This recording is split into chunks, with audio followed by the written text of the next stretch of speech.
click on one. It's unclear who the subject other. is. I mean, is it? I mean, you would think it'd be pretty clear. I mean, I don't know what else. I don't know who else we're talking about.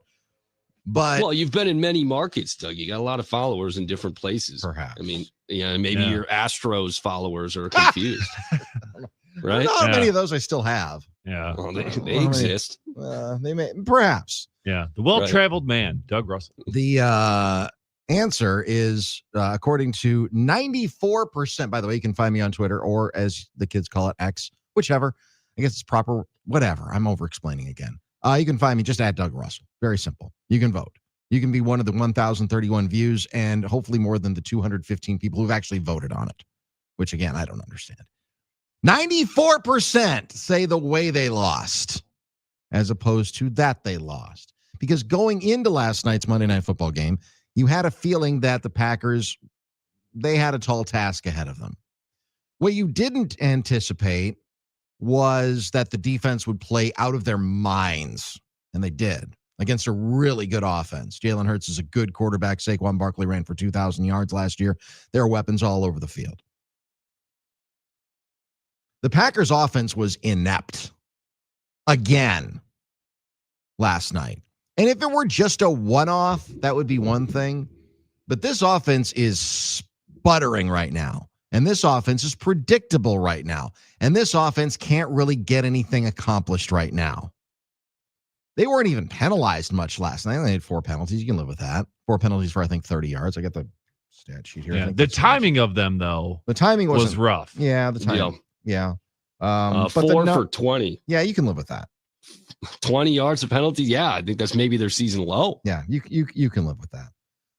They did lose a couple of fumbles. That wasn't great. One was at the end. It didn't really matter. That was more, but the Jordan Love fumble was critical. Third down efficiency, 5 of 13. Not great, but not fatal. Not great, not terrible. The Eagles were actually better on third down a little bit, 7 of 16, so 43.8%. So again, not fatal for either team by any stretch of the imagination. This was just a poorly played offensive game because, again, it was so predictable. And the offensive line, I know that the Packers' offensive line is banged up. I get it, but, Jordan Love was under duress all night long, and the play calling was inconsistent except for when it was consistent. And when it was consistent, it's because the Eagles and I think everyone in the ballpark knew exactly what play the Packers were going to call because they call it all the time. Yeah, consistent and predictable are kind of interchangeable terms there. When you're consistently calling it, but you're calling the same play over and over to the point where the defense is calling it out, and they can see the play before you even finish lining up in formation. They know exactly what you're going to be running. They were calling it out.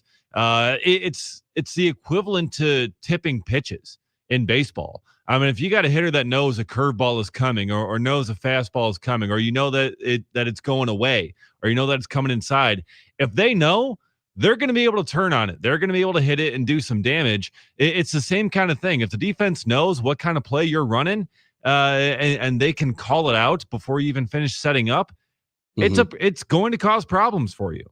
Well, you know exactly what the Eagles are calling 5, 6, 7 times a game. Oftentimes it's a tush push. So maybe that's Mariano Rivera's cutter. You knew it was coming, still couldn't hit it. But the Packers needed a gosh darn tush push in that moment. I talked to myself in my living room watching the game alone, and I say, yeah, they could use a tush push right here. I mean, if the Eagles had that play, that was the opportunity in front of them, they convert it. They get a first down. Wait a minute. Are you suggesting that they go under center on 4th and 1? How dare you? Who do you think you are? I mean, haven't you learned from Phil Longo and Matt LaFleur that you can't go from under center on 4th and 1? What are you thinking? Yeah, I think that last play, it's going to stick out, obviously, because it's the most crucial, most, impactful play of the game. But, it didn't necessarily matter. It was not a masterclass by any means across the board in play calling. That was just the cherry on top. You look at this game last night, it was pretty damn even across the board. The turnovers proved to be the difference. That's it. The Eagles did not play particularly well on offense, and the Packers certainly didn't play well on offense. But they are who I thought they were, the Green Bay Packers. I don't want it to be the reality coming into the season. Again, I did not think that they were a lock to make the playoffs. And right now they're playing like a team that is going to have to fight and claw their way into the postseason, because as they enter week 11, they're in third place in their division. I want to talk about trust for a second and why Matt LaFleur doesn't trust a couple of his guys. I don't know that he trusts Jordan Love right now. I don't know that he trusts Brandon McManus right now. Brandon McManus, okay, you trot him out for a 64-yard field goal. That's a hard field goal to make. I get it. No Packers hit a 64-yarder. Okay. Wasn't even close, by the way. He was close on the warm-up when he got talked to by the referee, but saying, don't do that. You can't do that. We're going to call a penalty if you do that again. The other one is, here's the one that sticks in my craw, though. An NFL kicker needs to be able to at least have a shot at a 57-yard field goal when you need to hit a 57-yard field goal, as opposed to Matt LaFleur punting the ball on the 40-yard line, knowing that there's a very good opportunity for it to go into the end zone, which did happen. It was close, but nevertheless, it was a touchback. And that's when Philadelphia, I'm not saying because of that play, that's why they drove down the field, and Devontae Smith had a great catch for a touchdown. He's an exceptional receiver, and it was one-on-one coverage, safety over the top. It was tough. I mean, that's a hard play for, I thought Evan Williams played it as best as he could. That's not, the issue is, why aren't you kicking the field goal there? I know it's a 57-yarder, but your offense hasn't done squat all night long. Do you trust your kicker or not? And if you don't trust him, you have a second one on your roster. No other team in the NFL has two kickers on their roster. Haversick wasn't active, so he couldn't trot him out there. He's still on the 53. If you don't trust Brandon McManus to hit a 57-yard field goal, he shouldn't be there. Yeah, I think the weather conditions paired with the injury recovery. Bo Melton steps on the line. I get it. Had they pinned him inside the 10, inside the 5, it would have been at the 1. You know, there's value in that. Yeah. I mean, there is value in that, but again, there's also value in points. Your offense hasn't done anything. Listen, if Brandon McManus can't hit a 57-yard field goal, or you don't think that he can hit a 57-yard field goal, you've got someone on your roster who just hit a 61-yarder a couple of weeks ago. Yeah, and I really don't think the weather was that bad. Was it? It was cold. Chilly? Yeah, it was cold, but it really wasn't that bad. It's not like it was. Was it windy? No, the wind was at least according to. Now I know sometimes it swirls on the floor of the stadium, but the wind was blowing south, and he was kicking toward the south end zone, or would have been kicking toward the south end zone. So he had it at his back. It would appear so. Yes.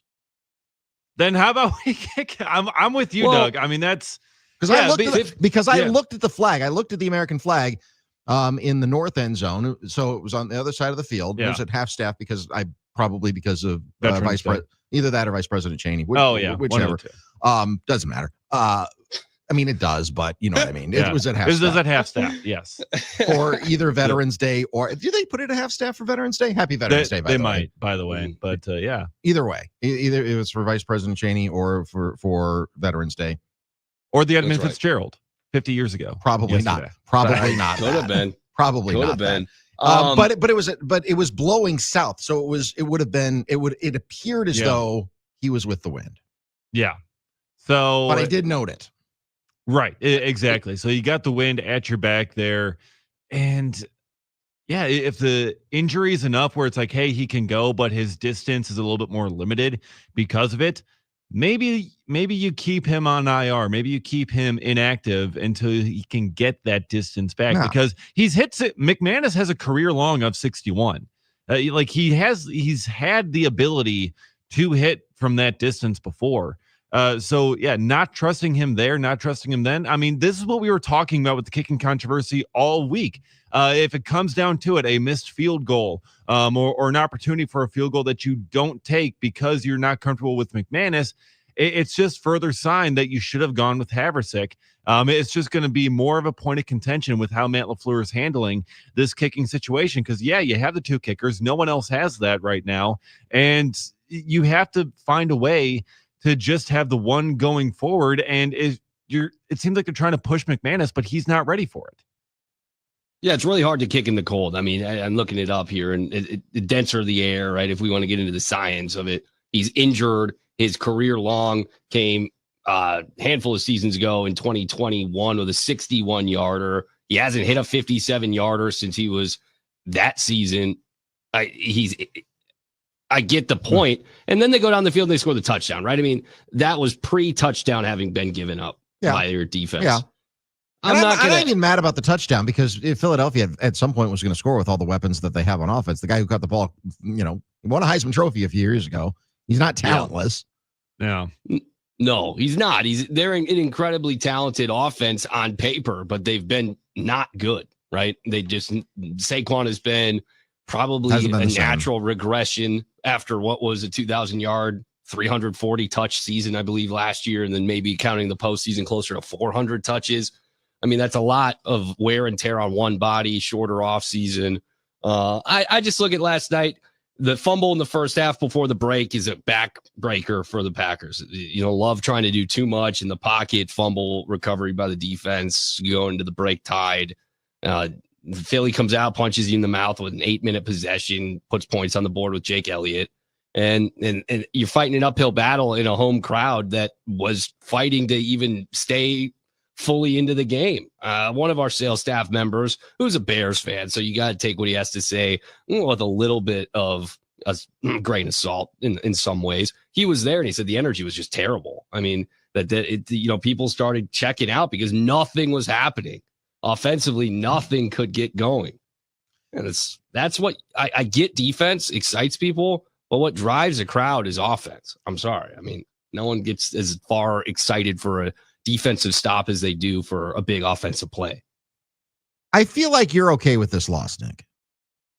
Well, am I okay with it? I feel validated a little bit. I want the Packers to be the team that they should be, and they need to be punched in the mouth and wake the hell up at some point. I thought the Carolina loss would have done that.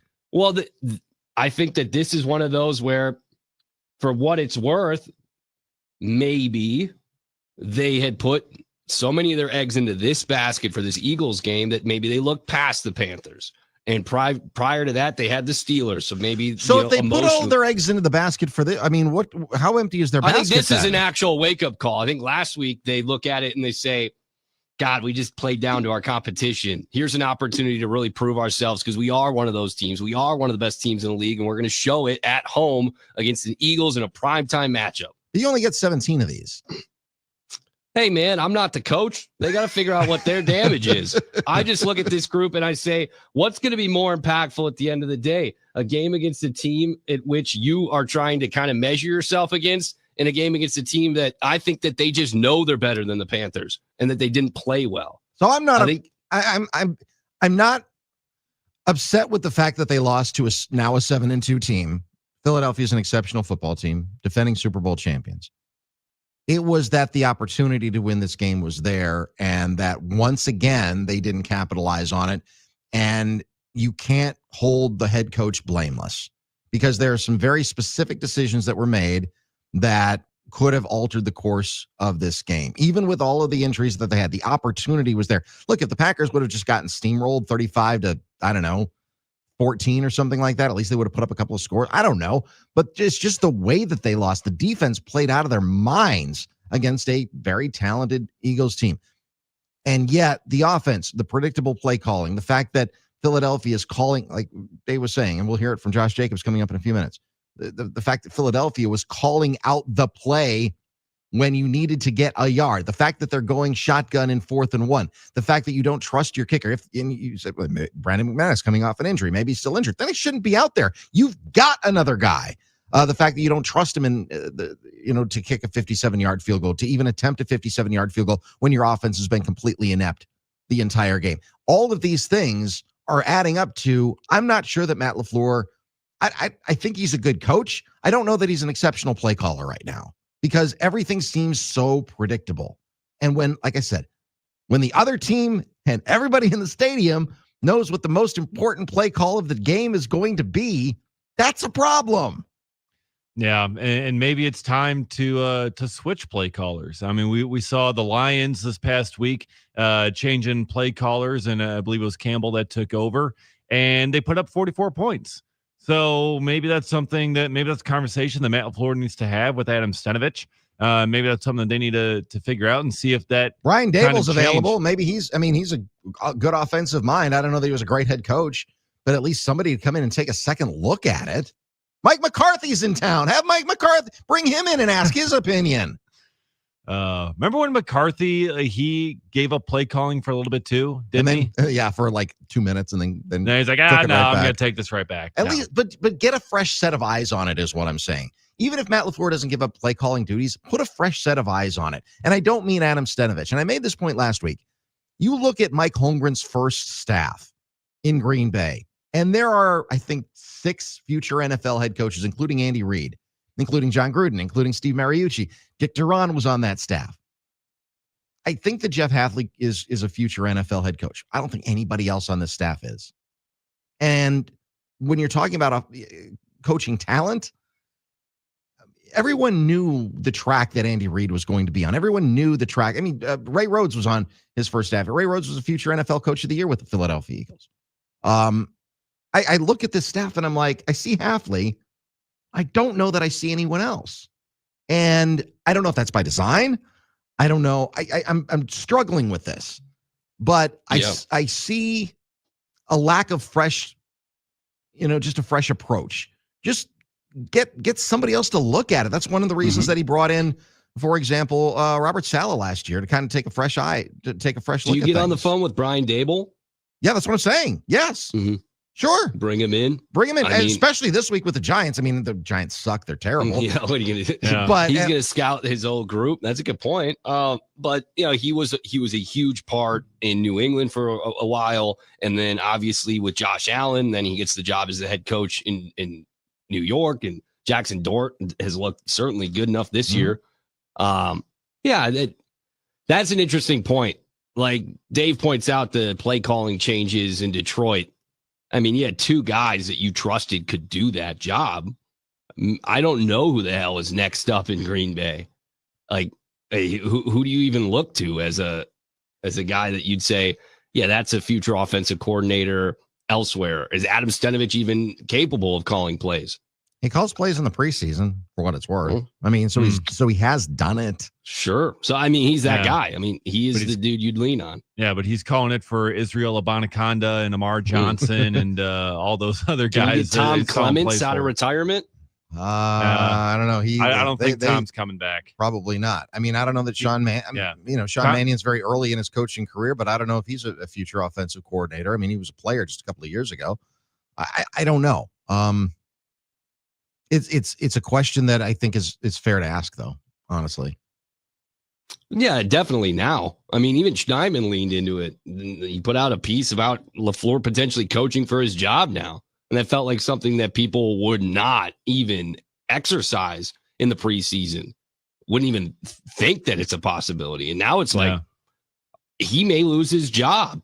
Well, I mean, that's where we've seen the comments from Ed Policy, where he doesn't believe in lame duck contracts. And 1 year after this for LaFleur. So basically this year is that trial period for Matt LaFleur and Brian Gutekunst for their new boss.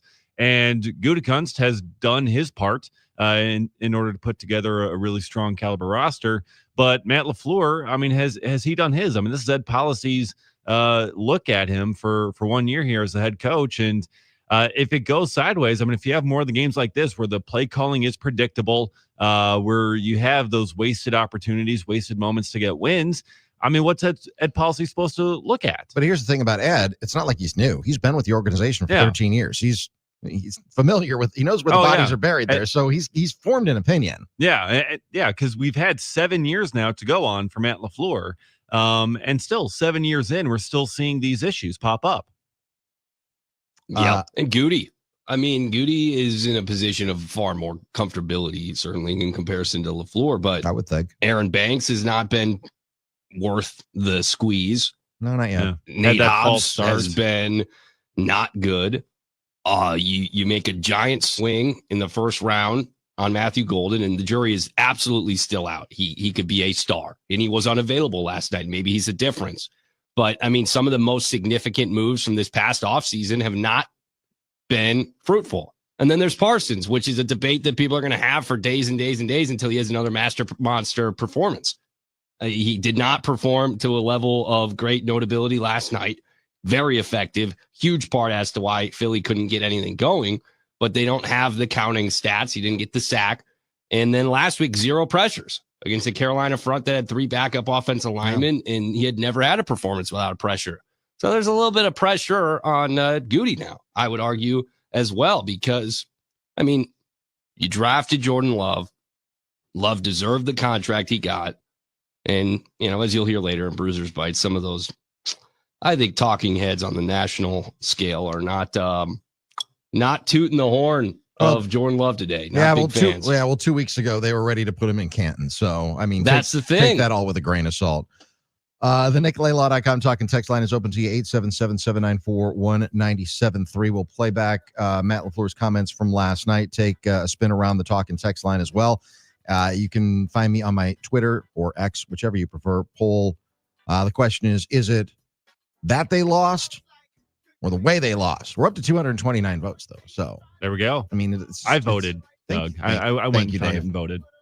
Appreciate you. And I voted for the way they lost. Okay. I used the company account to retweet it, but I guess I didn't vote it. So Nick. as well. The one thing I like about Twitter polls is that they don't tell you what the results are before you vote. So yeah, I will say that the way that they lost is, I mean, it's got a majority of votes right now. We'll put it that way. So feel free to hit me up on Twitter or X at Doug Russell. Dave, yours is at DGasper24. At DGasper24. And Nick?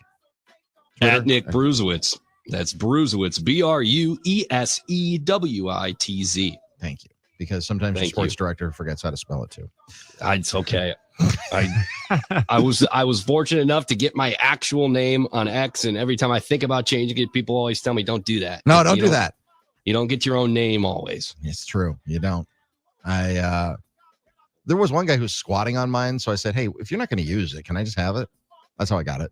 Oh, nice. Yeah. That's nice. Yeah. He was, well, it took him 3 years to get back to me because he was squatting on it. This reminds me of, did Dan fix it? Dan O'Donnell has the wrong WIBA tagged in his handle. It's funny. Gone now, but it was in his bio, and it was a guy named WIBA. Nice. Yeah. We'll hit again, spin around the talking text line when we come back. Also, we'll hear from Packers head coach Matt LaFleur. Still to come, we'll hear from Jordan Love, Josh Jacobs, Micah Parsons. They all had something to say after last night's game. Patrick Herb will join us after a big Badgers win. I know you guys talked about it a lot on yesterday's show.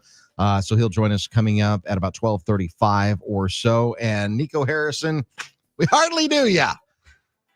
It was the Bucs who put him out. No, it was something else that eventually took him out. But we'll get to that coming up a little bit later on in the program as well. D.N.D, Doug Russell, Nick Brusewitz, and Dave Gasper. Stay with us. It's the Game Radio Network. In the basement. What? I'm just kidding like Jason. Unless you're gonna do it. Extra, extra. Spread the news. Jack and Nelly took a trip from the Luda to Neptune. Came back with something bigger than... Stay tuned. Yes. D.N.D will be back in just a moment. Green Bay with a tough loss to Philly at Lambeau. 4-man rush. Love steps up, throws left side, and it's broken up, incomplete. Blankenship over the back of Bo Melton, knocked it away at the 27-yard line of Philadelphia. A lot of those situational ball, we just weren't clean. Whether it was penalties, there was a drop there on a 4th down. I always look at myself first and foremost. Are we putting the guys in the right place? Do we have opportunities to throw completions? We are breaking it all down on the game. Now, a year in rock spotlight, 1975. In June of 75, the Bee Gees released the LP Main Course, featuring a more dance-oriented sound, and delivered 3 hit singles, including the #1 Jive Talkin'. In July, Fleetwood Mac shake things up. They add Americans Lindsey Buckingham and Stevie Nicks to the lineup and have a #1 album. And Wings released the album Venus and Mars, which goes to #1. Their U.S. tour features Paul McCartney's first live appearance in the U.S. since 1966. Our love is fine for all we know. For all we know, our love will grow. That's what the man said. So won't you listen to what the man said? He said... In August of 75, the Eagles' 4th album goes to #1 and has 3 top 5 singles, including the #1 title track, One of These Nights. And the boss, Bruce Springsteen, is featured on the cover of Time magazine, and Born to Run becomes his breakthrough album, reaching #3 in the U.S. Come on with me, tramps like us. Baby, we were born to run.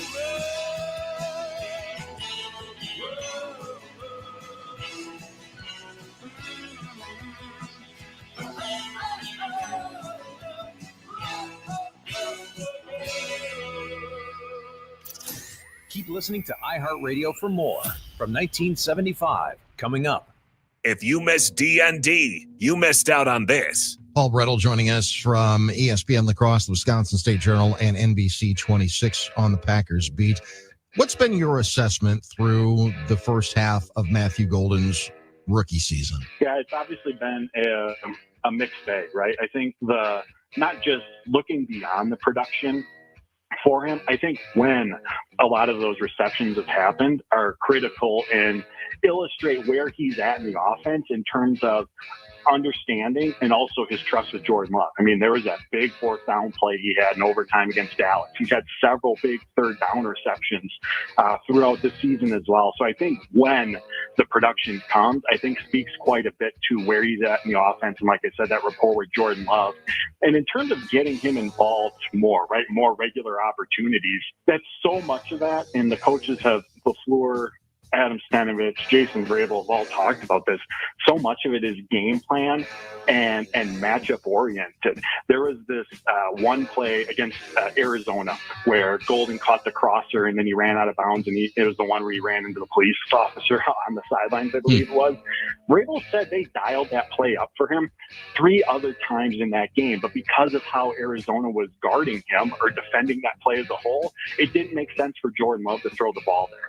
So just because the ball isn't always finding Golden right now doesn't mean that the Packers coaching staff don't have play calls for him. Doesn't mean that they're not trying to, but so much of what happens on a play is dictated by, all right, what's the defense doing?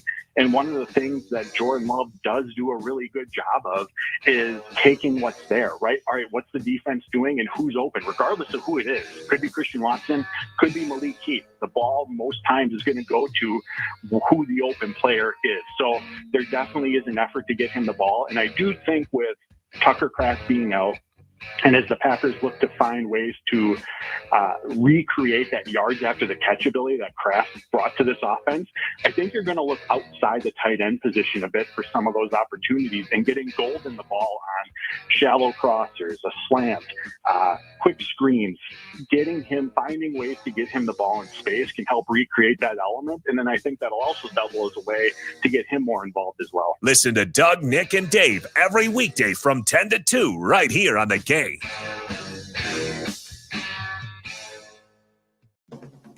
iHeartRadio goes one-on-one with Sir Elton John to reflect on how radio can ignite the imagination. You know, I grew up in an era, and I'm so grateful, after the war, the Second World War, where radio and records were primary source of music.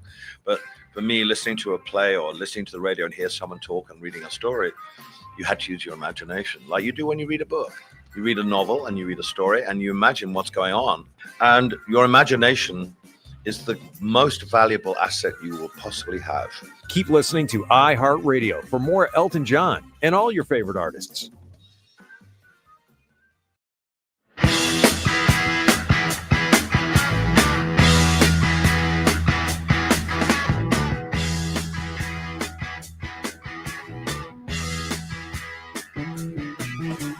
Get your motor running. It's D.N.D. Doug Russell, Nick Kruswitz, and Dave Gasper. The talking text line open to you at 877-794-1973. Ron in Dallas. This comment by LaFleur's best friend 3 years ago felt real damning to me regarding the mentality of the team under LaFleur. 3 years later, it still feels relevant. Quote, Robert Saleh sharing this halftime speech with the media. Just keep giving the Packers body blow after body blow. Keep hitting them in the mouth. We felt like if we kept taking them down to deeper water, they'll find out that they can't swim. Woof. Oof. Oily Phil, the last play of the game, why not throw the Hail Mary? Maybe you get a defensive penalty and it's a spot foul. Now you can kick a field goal. That would be closer. I mean, if you didn't trust McManus to hit a 57-yarder, you're going to trot him out for a 64-yarder. But the thing is, that one that he wasn't supposed to make when he got the Stern talking to, he almost made it. Yeah. Just a little bit that was short. my concern. You're talking about a guy with an injured quad. I told Abby, we were watching the game, I said, that was probably his best bet. I mean, maybe you only got so much juice in your leg in a 2-minute span. He put everything into that thing and he left it short. You think he's going to be able to do it again? Better? I don't know. Brian Indepere writes, since you guys are talking about kicking, did you see where McManus said he hasn't even felt semi-healthy until this week? Maybe LaFleur's approach of not talking to kickers should be reconsidered. Yeah, I think it should be reconsidered. Yeah. They are kind of an important part of your team, even though they don't play a ton. But when they're out there, it's generally pretty important moments. So, yeah, I think that's someone you gotta talk to more. And if he hasn't felt semi-healthy this whole time these past couple of weeks, what are you doing putting him out there? Yeah. I mean, that is just malpractice.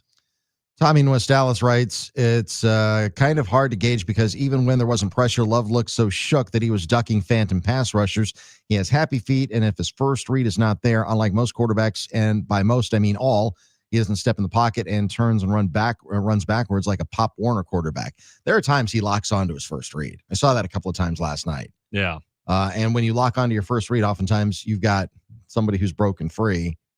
And when you don't see him, when you don't go through that progression and you're locked on that first guy, I mean, I think we saw that a couple times. He doesn't have a first guy either that you can essentially lock onto and have a 50-50 shot no matter what. I'm just saying on any particular on a Yeah. particular play. I'm Right. not saying that they've got a WR1 like, when Devontae They Adams should, was though. here. If you're going to lock on to somebody, I agree. you better be a guy that you think can catch anything. Yeah, Bo Melton was out on the field on offense way too much last night. Yeah. Dropped two Looking like a crucial passes. corner. Yeah, he did look like a corner because he kept defending balls and batting That's them to right. the ground.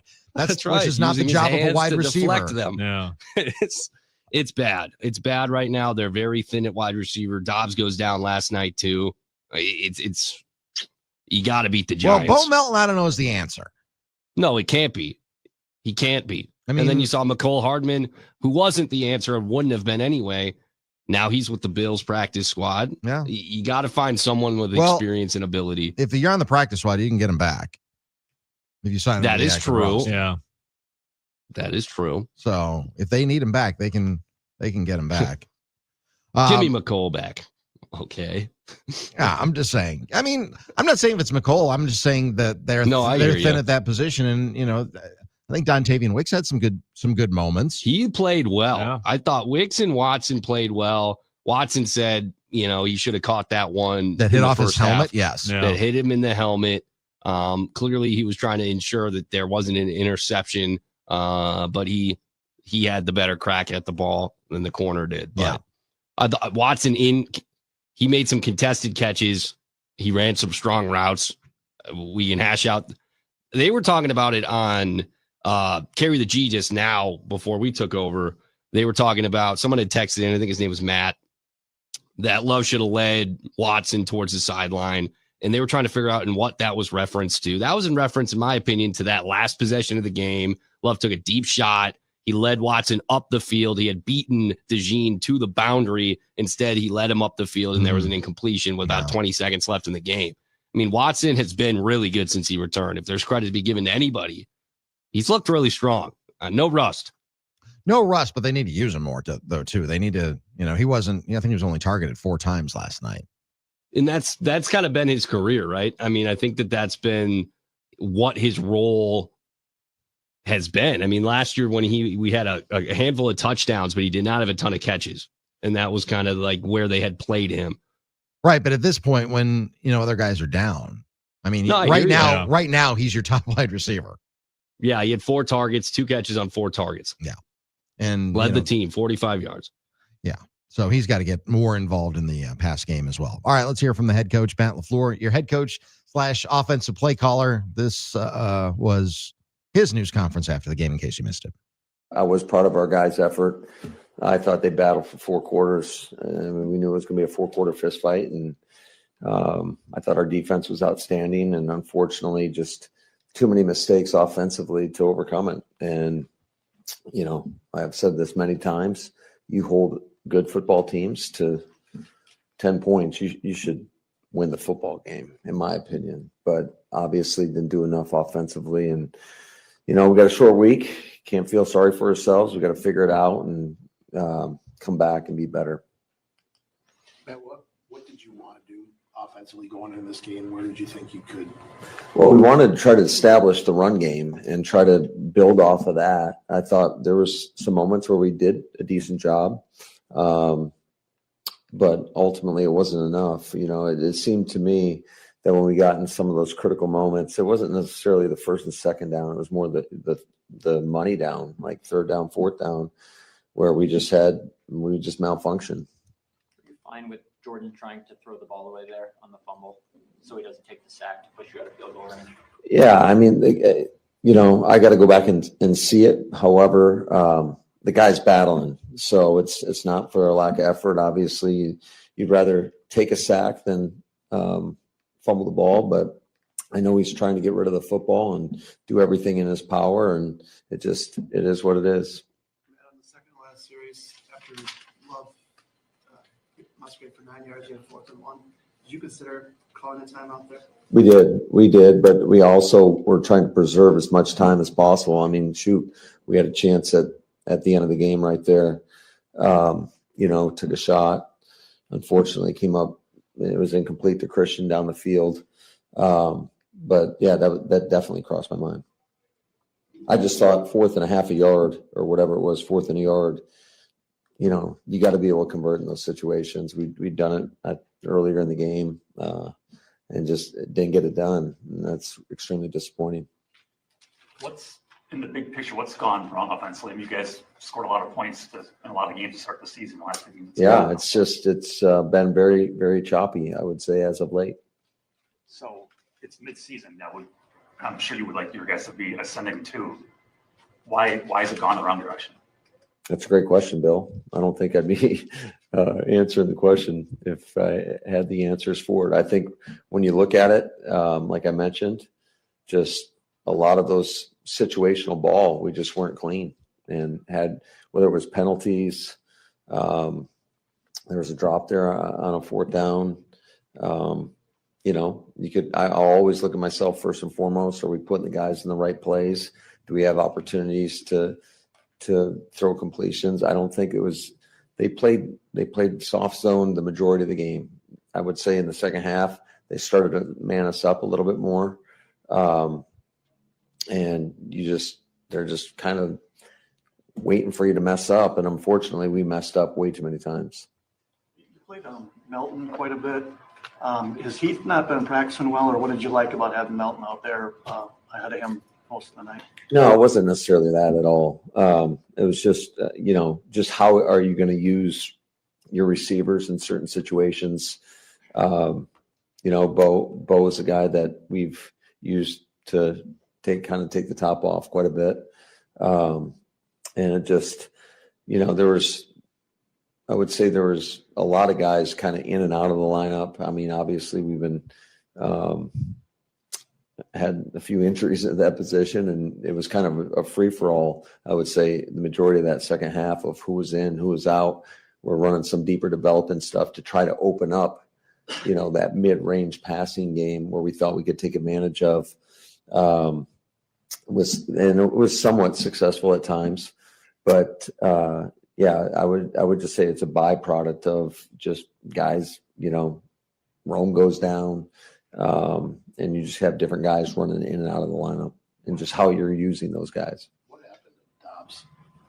I'll be honest with you, Rob, I don't have a ton of information right now. I just know that he was ruled out, and they said he was not going to be coming back. Matt, it's obvious when Tucker Kraft goes down, he's a focal point of the offense. Sure. You just talked about the intermediate game. He's a big part of that. You play a lot of 2 tight end sets tonight, not nearly as much for obvious reasons.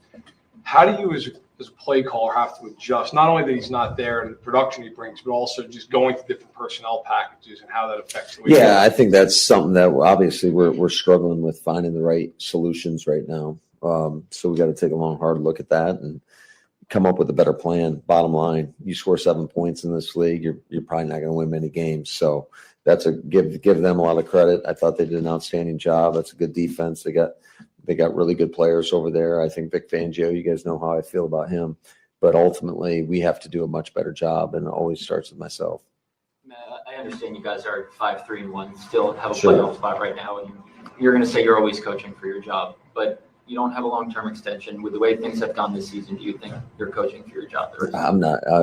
I'll leave that for everybody else to decide. I'll just focus on the day-to-day and trying to do – I feel like you're always coaching for everything in this league. That's just my mindset. It's always been that way.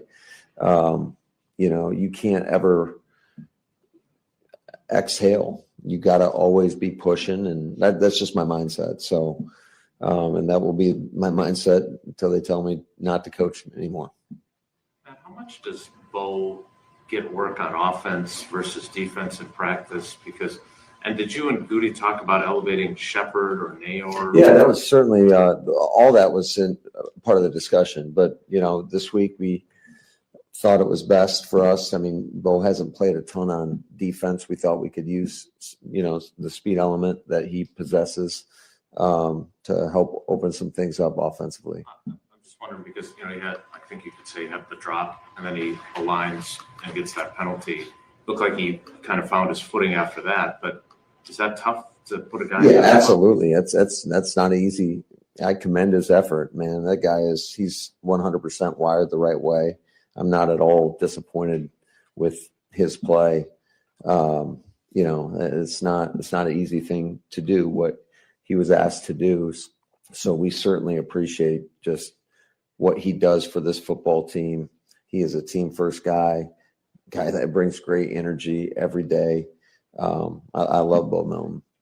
And I understand teams are playing you soft the way they are. Your quarterback's played a lot of good football over the years. You're paying him a lot of money. How do you find a way to still get the ball in his hands and make the kind of plays, even though teams are playing you that way? Can you?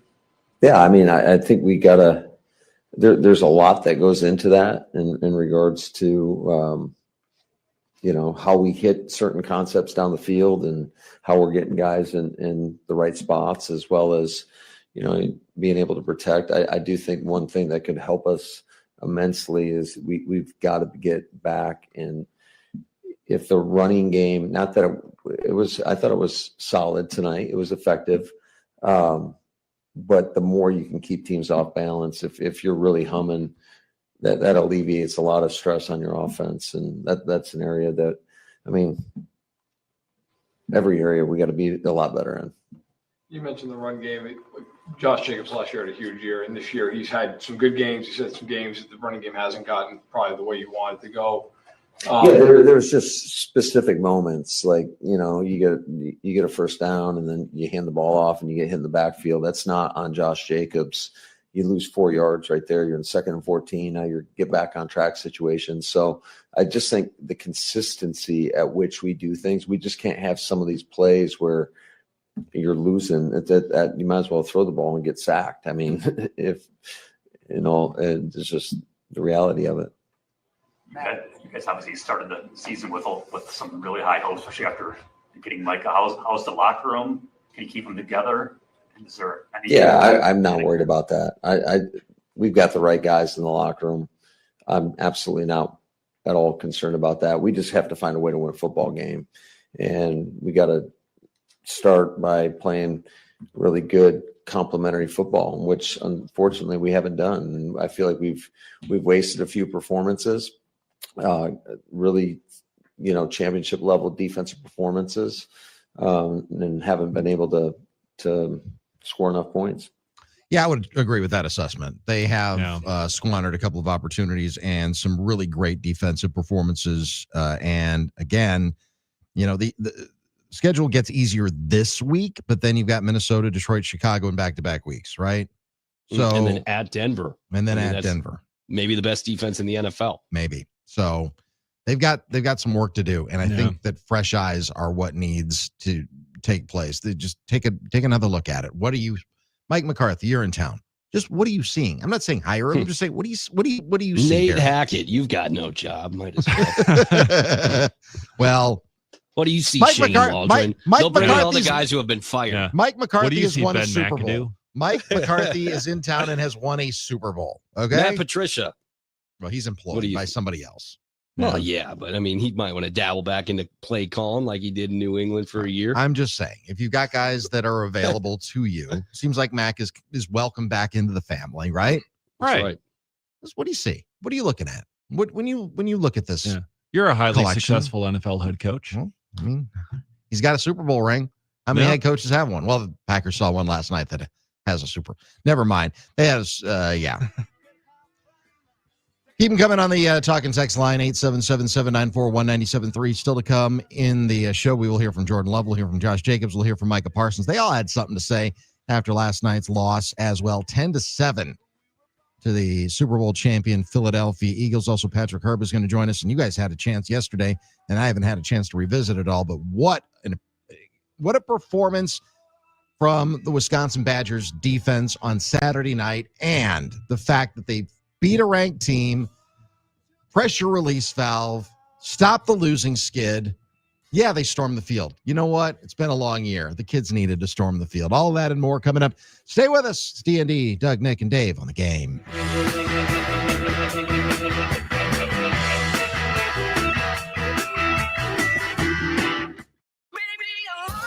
Want to watch D.N.D? They're live on YouTube, Facebook, and X right now. I like him even more. Just search 97.3 The Game.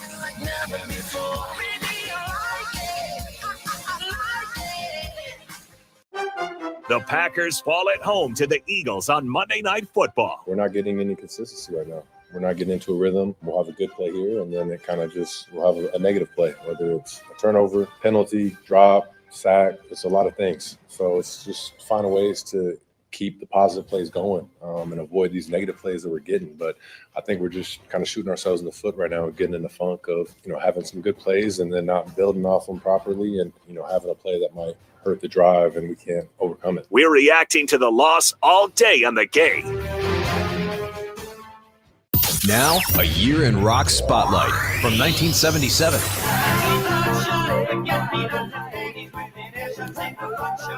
In February of 77, 60s band leader Manfred Mann has a new band and scores a U.S. #1 hit with a cover of Bruce Springsteen's song Blinded by the Light. In March, Foreigner released their debut album. It goes to #4 in the U.S., driven by 2 top 10 singles, Cold as Ice and Feels Like the First Time.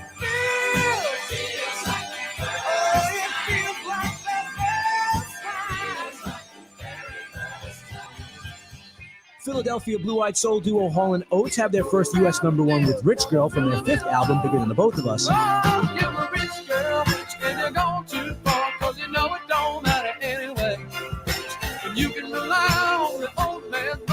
Fleetwood Mac's album Rumors is released. It's their second #1 album in a row in the U.S., dominating the charts at #1 for 31 weeks. It spawns 4 top 10 singles, including the #1 Dreams. When the rain washes you clean, you know.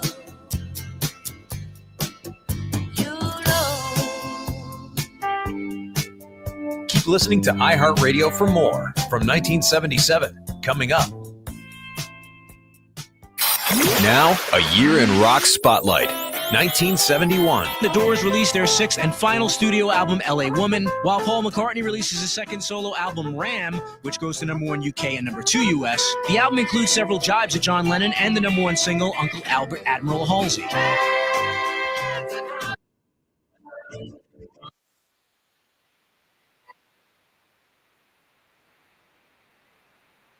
Marvin Gaye releases his concept album, What's Going On, and has 3 top 10 singles. And Rod Stewart's 3rd solo album goes #1 and has a #1 single, Maggie May. Maggie, I wish I'd never seen your face. In July of 71, The Who releases Who's Next. It tops the charts in the UK and goes to #4 in the US.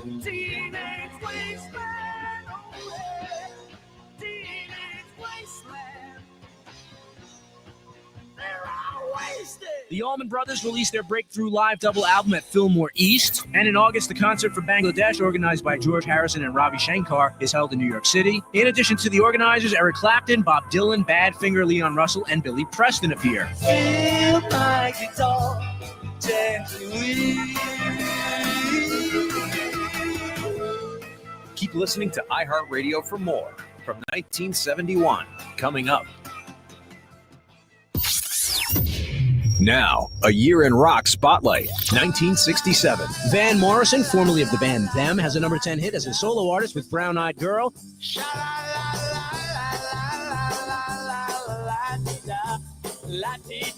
In July, LA band The Grassroots scored their first top 10 hit with Let's Live for Today. And UK supergroup Cream, featuring guitarist Eric Clapton, toured the US for the first time. in the sunshine of your love. And in September, Janis Joplin's band Big Brother and the Holding Company signed with Columbia Records and released their debut album. October of '67, Memphis band The Box Tops, including 17-year-old gravel voice singer Alex Chilton, have a #1 hit with The Letter. Yeah, a ticket for an aeroplane. Ain't got time to take a fast train. Lonely days are gone, I'm a-going home. Baby, just put me together. Baby, just put me together. And in November, the first issue of Rolling Stone magazine is published in San Francisco, featuring an interview with John Lennon. The Who have their first and only U.S. top 10 hit with I Can See for Miles. In December, they smashed their instruments on the Smothers Brothers TV show. Keep listening to iHeartRadio for more from 1967 coming up. Touchdown, Wisconsin! Join us Saturday. The Badgers are in Bloomington to take on IU. Our coverage begins at 9 a.m. Now we'll get rolling on your home for Wisconsin Badger football. 95.7 Big FM.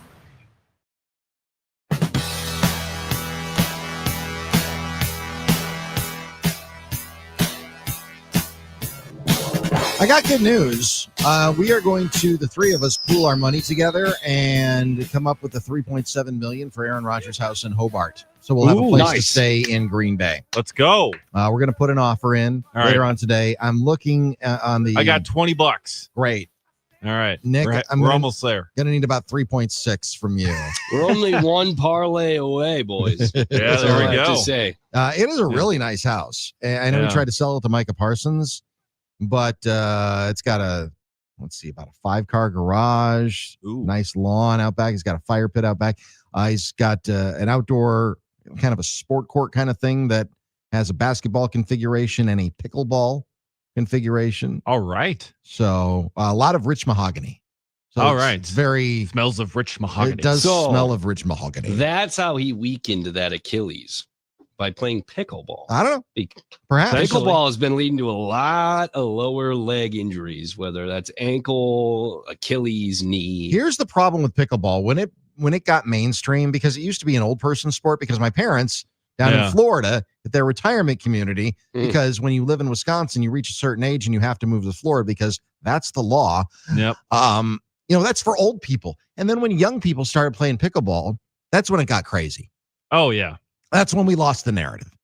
Yeah. That's when it became, oh, no, this is a sport that you don't have to run a whole lot about. Yeah, because it was designed for old people. Yeah.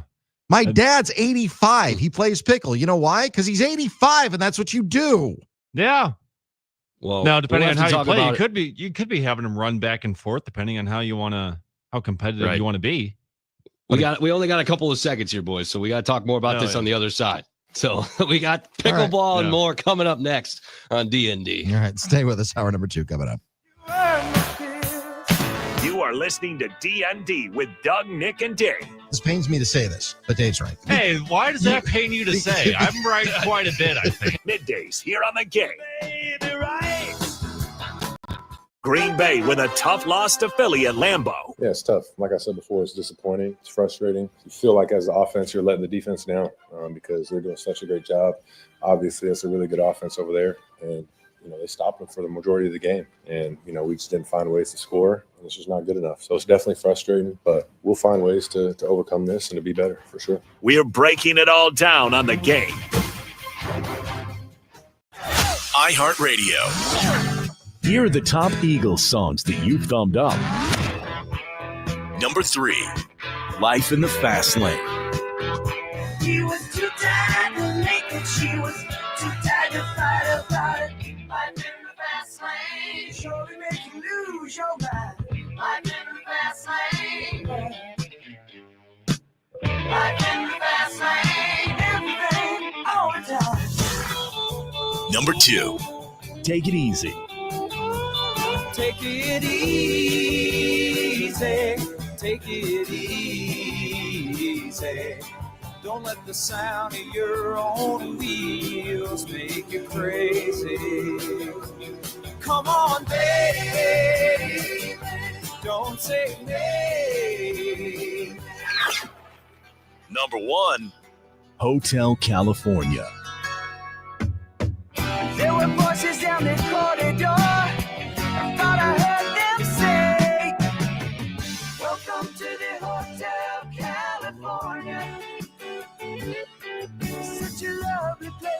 such a lovely place, such a lovely face. Hear more from the Eagles and similar artists now. Search for the Eagles on iHeartRadio. All your favorite music, all your favorite stations, all free. If you missed Drew and KB, you missed out on this. Today we welcome Steve Post to the program. Not everybody can say they ran in a sausage race. The Padres were playing the Brewers, and I was following the Padres around the country. Then I got to know those guys really well, so I remember I followed them up to Milwaukee, and the manager was Bruce Bochy. I had the wildest time with the Padres about a week before that in Miami, and I threw Bruce Bochy's minibar out of his hotel room window and destroyed it, and it caused $467 of damage. So Bruce Bochy sees me, and he says, Polizzi, you owe me $467 for a minibar. And we had a meeting. You're not allowed to stay in the same hotels as us anymore. The traveling secretary banned me from staying in the same hotels. That's awesome. So I was in Milwaukee, and that day, Bochy says to me, why don't you come down and sing to the players in the dugout? So I sang this song called 98 Pounder. And then he said, why don't you go out in the field and shag fly balls while Tony Gwynn takes batting practice? So this was like Ferris Bueller's Day Off for me.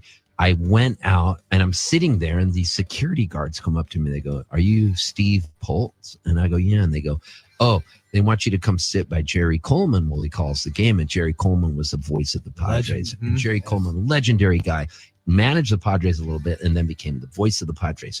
So they let me sit by Jerry Coleman while he calls the game. Oh, that's so cool. I did that, and then Jerry Coleman was laughing. I had him smiling. He goes, hey, how would you like to sit next to the Uke next inning? So he brings me in. I get to sit by Bob Uecker. I'm sitting there with Uecker. He couldn't have been kinder to me. And then a security guard comes back up. And he goes, hey, they want you to run the sausage races in the 7th inning. And I go, are you kidding me? What a day. And so this truly was amazing. And Poltz becomes Polish sausage. I go out there, and out of 5 sausages, I took 5th. Drew and KB are talking sports and stuff every weekday from 2 to 6, right here on The Game.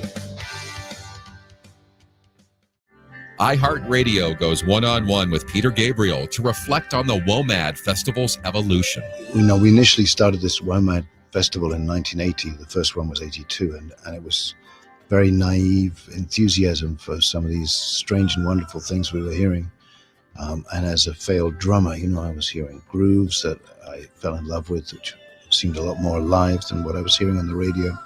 As a singer too, these wonderful voices, and it's still continued that way. And it's a lot more difficult, because the demise of the music business and record stores has made it extremely difficult for any minority interest label. But we work hard to focus online activities, and there is still, happy to say, a good audience, and the WOMAD Festival is, I think, like a lot of live parts of the business, actually flourishing, even though the records are not doing as well. Keep listening to iHeartRadio for more Peter Gabriel and all your favorite artists.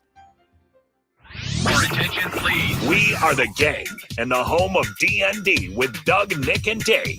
Weekdays from 10 to 2, live 24/7 on the iHeartRadio app. Watch the show on YouTube, Facebook, and X by searching 97.3 The Game. He's very knowledgeable, very intelligent guy, very personable guy. Here's Dave Gasper. All right, well, the Packers had chances late in the fourth quarter, 4th and 1. What are the Packers going to run? Eagles defensive lineman Moro Ojomo knew.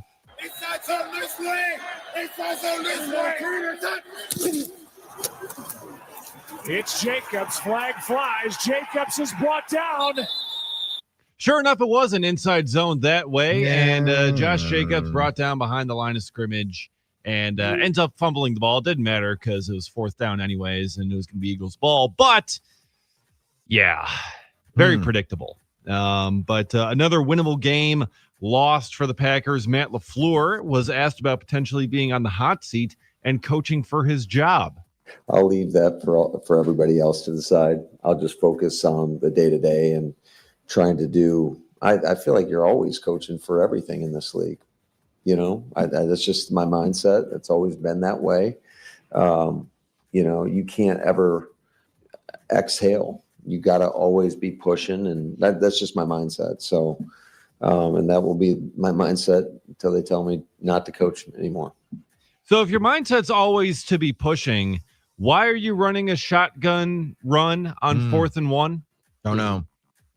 Because it felt like it was the safest call to make, but safe will get you, there'll be a TFL that'll be registered on the other side of the ball. We'll put it that way. Yeah. I feel like you're missing Tucker Kraft big time last night, even if it's not in the pass catching variety, but in the run blocking variety, setting the edge, finding ways to get Jacobs out in space. It's been a challenge for them regardless, with Kraft or not, this year to get Jacobs going at the same level that he was last year. But you missed him last night. It felt like that was an absence in the offense that they're still working towards figuring out. Eric Mangini yesterday, former NFL coach, longtime Patriot guy, Jets coach, Browns guy, on Fox Sports spoke to the fact that everyone gets fired in the NFL. I mean, very few coaches. Bill Belichick was fired. No, didn't Andy Reid get fired from Philly? Yeah, Andy Reid it was a soft firing, but yeah, it was air quotes mutual. Yeah. At some point, you're going to be fired as an NFL head coach. Does that mean LaFleur is, certainly encouraging it? Well, no, absolutely not. We were just talking about Mike McCarthy a few minutes ago, and Mike McCarthy got fired in the middle of not in the middle of the season, at the quarter Towards pole, the end. the 3/4 pole of the season, got fired with 4 games left. I mean, that had never happened in Packers history before. And now Mike McCarthy is thought of, he walked out of the tunnel when they were honoring the 2010 Super Bowl champion team, and McCarthy got the longest standing ovation. I mean, the fans were just very appreciative of the 13 years that he spent in Green Bay. So, yeah, I mean, you can get fired and still be thought of well. Yeah. Look at our business. Yeah, exactly. Well, and then speaking of getting fired, but perhaps on the flip side, not getting thought of well, in the NBA, the Dallas Mavericks have fired Nico Harrison. Yeah. And the most predictable move since the sun rising in the East, just 9 months after trading Luka Doncic to the Lakers. And I'm hearing reports that Mavericks fans have gathered outside of American Airlines Center and are singing songs. We have a live feed. Let's listen in. Let the joyous news be spread. The wicked old witch at last is dead. Old fans. Wow. I thought maybe something like the Hallelujah chorus, perhaps. Something like that. Yeah. But also, Wizard of Oz, they are so happy that he is gone. Finally. Well, I mean, you engineer one of the worst trades in sports history, and that's what's going to happen. But it was such an unforced error. I mean, the worst trade in Bucks history, without question, is the Ray Allen trade. Yeah. Because it was an unforced error. It's not like the Kareem trade where Kareem came to the Bucks and said, "You got a year to trade me. I don't want to be part of a rebuild. Nothing against you guys. I've loved my time here, but it's time to move on, and you guys need to figure it out." It wasn't like that. It was completely unforced with Ray Allen. It was completely unforced, with Luka as well. It just didn't make any sense. Yeah. Yeah. No, it's very interesting. And the benefit of whoever replaces him at general manager is that you have what is many expect to be a budding young star in Cooper Flagg and some pretty good vets in Kyrie and Anthony Davis. You don't have the history, and you don't have Luka the baggage being on there. Right. Yeah. And you just, if you can hit the reset button, Men in Black, flash to the eyes and don't even know the trade ever happened, the Mavs are a good roster. Yeah. It's just the fact that they had one of the best players maybe to ever play the sport in his prime, and you traded him away. Yeah. And lost to the Bucks, and they're in 14th place in their conference. So, off to a rough start. And when the team president admits to a fan yesterday that it was a mistake to make that trade, and then when we see the reports this morning that Nico Harrison is going to get fired at a 10 a.m. meeting that he has, and it's only like 9:25. It's like, wait a minute. Nico refreshing his feed. Yeah, he's like, wait, what? That's happening? What that meeting's going to be? Yeah. I mean, he probably had a feeling, but also, hey, you got a half hour while you're still the GM before that meeting. Maybe just go scorched earth. Just trade Cooper Flagg out. Trade, trade anyone else. Trade Anthony Davis. Because why not? You got a half hour. You're getting fired anyways. Have you ever been in a position where you knew that you were going to get fired? Well, sort of. No. A couple of weeks ago, but. Yeah. Well, I mean imminent that it was going to happen that day. No. I had it once. Okay. And I can only feel like it's when the warden says, afterwards that he went peacefully and he didn't put up a resistance when when somebody went to the chair or the the gallows, the gurney, if you will. Yeah, it's like you just have this sense of resignation. It's like, you know what's going to happen. You just kind of walk in and you know it is what it is. You get chopped, you get taken out, you get fired. You know, it's just kind of one of those things where it's all right. I know it's coming. Yeah. There's nothing. Just like, when De Niro called up on the phone and wanted to know whether or not Joe Pesci had to go with the Getting Made. And on the guy on the other end of the phone says, he's gone. And there was nothing we could do about it. That's just it. There's nothing. There's nothing you can do about it. So you didn't go down swinging? Nope. Nah. Nope. You didn't grab coffee packets and a bunch of different things. Different things that you could steal. No, I've game planned a few machines, times. Yeah. I've game planned a few times. I mean, okay. I've got some tricks up my sleeve that I'll pull if I need them. But okay. Oh, okay. Well, watch out, Monica and everyone out there in Madison. You feel sad about it, but you also know that. Did you get severance? Yeah, I did. That's huge. That's huge. I mean, that's not on the table for Dave and I right now. We ain't getting the dime of that. That's what had happened. Not really available. I was a COVID cut. I knew that it was coming. There were other people who got it as well, but the company was heavily invested in things that weren't happening right now because of the pandemic, and I knew that it was. When they call you in, they say we need to see you at 10. It's like, yeah, but I've got this thing at 10:30. It's like, let's just see you at 10. Let's just see you at 10. It's like, I got you. Gotcha. Okay, Makes sense. I will. Okay. I will see you then, and I will bring a box. Yeah. Who else had to bring a box as they were dealing with the firing? Brian Kelly. So there is a new chapter to this Brian Kelly saga because LSU and Brian Kelly, this whole thing could not have been fumbled much worse. But Brian Kelly is now suing LSU, saying that the university told him they are now seeking a for-cause firing to avoid paying the $54 million buyout. They have not formally terminated him yet, apparently, and they now believe that they have a reason to fire him for cause, and they're trying to get out of paying that massive buyout. Interesting. So now Kelly is suing the university. So this will be fun. Well, I wouldn't put anything past. I mean, who's running the show over there? Because they fired the athletic director at the behest probably of the governor, who I will always maintain probably has other things that should be on his plate before the football team of the state university. I mean, you're running the whole state and apparently not very well. But I would be interested to know what for cause would mean because, as they say, there will be lawyers. There will be lawyers. Absolutely. And if you're going to fire a coach, you got to honor the contract. That's just it. And their negotiations have stalled recently. They're trying to get him to take a lesser figure, and Kelly's they offered him $25 million, $30 million in buyouts instead. That and would Kelly be said no. You're gonna pay all of it. I'm not leaving $25 million on the table. No, I mean, why would you? Yeah. If somebody's going to fire you, you're going to take everything that they're going to give you. And if it's spelled out in a contract, a legal binding contract, which maybe they don't believe in Louisiana, I don't know. But if that's what's spelled out in the contract, you have to honor it. That's it. And, I'm not only going to sue you, I'm also going to sue you for court costs. Yeah. Add it in. So there will be lawyers. We can run this thing up if you want. Also, I just circling back for a split second to Nico Harrison. Are you guys aware of the stat line that Luka's been posting this year? I knew he's been incredible, but he's posted 37, 9, and 9. Oof. Well, that's not 37. That didn't help Nico's cause 9. Now, did it? Now, what's Anthony Davis posting? Not that. I can tell you he's not averaging a 40-point triple-double.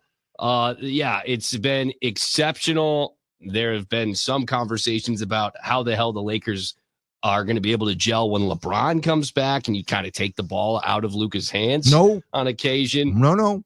When LeBron comes back, I'm sorry, at this stage of the game, with all due respect, does LeBron come back to them is the question people are trying to pose now. I mean, he's 41 years old. If he wants to come back to the Lakers, I mean, he's going to be a role player because he's not this. Listen, Father Time's still undefeated, and I will maintain forever that LeBron doesn't have anything to apologize to anyone for his unbelievable career. That having been said, at 41 years old, when you got Luka in the lineup and he's putting up the numbers that, 37, 9, and 9. And you have sciatica. Sorry, LeBron, you are now a role player. That's just the way this has to go. Yeah. AD is currently hurt with a calf injury. Of course he is. As we know, he didn't play last night. He's averaging 20 and 10. And he's got 1.3 blocks per game. I mean, he's fine. When he's in the lineup. He's in the lineup. But he's also got the injury history that he has. He's 6 years older, 7 years older than Luka. He's 32. Luka's 26. So it was a terrible trade. I think that it's really hard to ever justify moving a player of the caliber of Luka. Like, I don't know if you could have made any trade at all. Say that about AD because he's such a huge Packers fan. Yeah, it is. Credit to him. He's had a hell of a career. He's a Hall of Famer. But absolutely. Yeah. I mean, I don't think there's a single player in the NBA that you trade Luka Doncic for and you come out on top. Wemby, maybe, and he had a blood clot. He hasn't played a full season. Giannis also. Giannis isn't young anymore. Giannis is not a young NBA player. Plays a far more physical brand of basketball. If he's an anomaly, he'd be the second, maybe only to LeBron James to play that play style and continue playing at a very high. There's nobody you trade Luka for and win. Yeah. So just a terrible trade. But a great trade was getting Caleb Durbin from the Yankees last year. Durbin finished third in NL Rookie of the Year voting last night. The Braves catcher, Drake Baldwin, ended up getting the win with 21 first-place votes. Wisconsin. Isaac Collins finished fourth in voting. Chad Patrick, seventh. Jacob Mizrowski received 1 fourth-place vote and finished 11th. Okay. That's an all-star.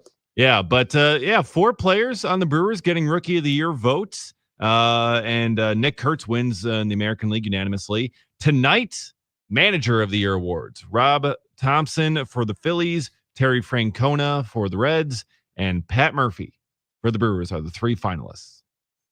Yeah, I mean, obviously we're all biased here, but you look at the job, 97 wins in the regular season. It's a regular season award.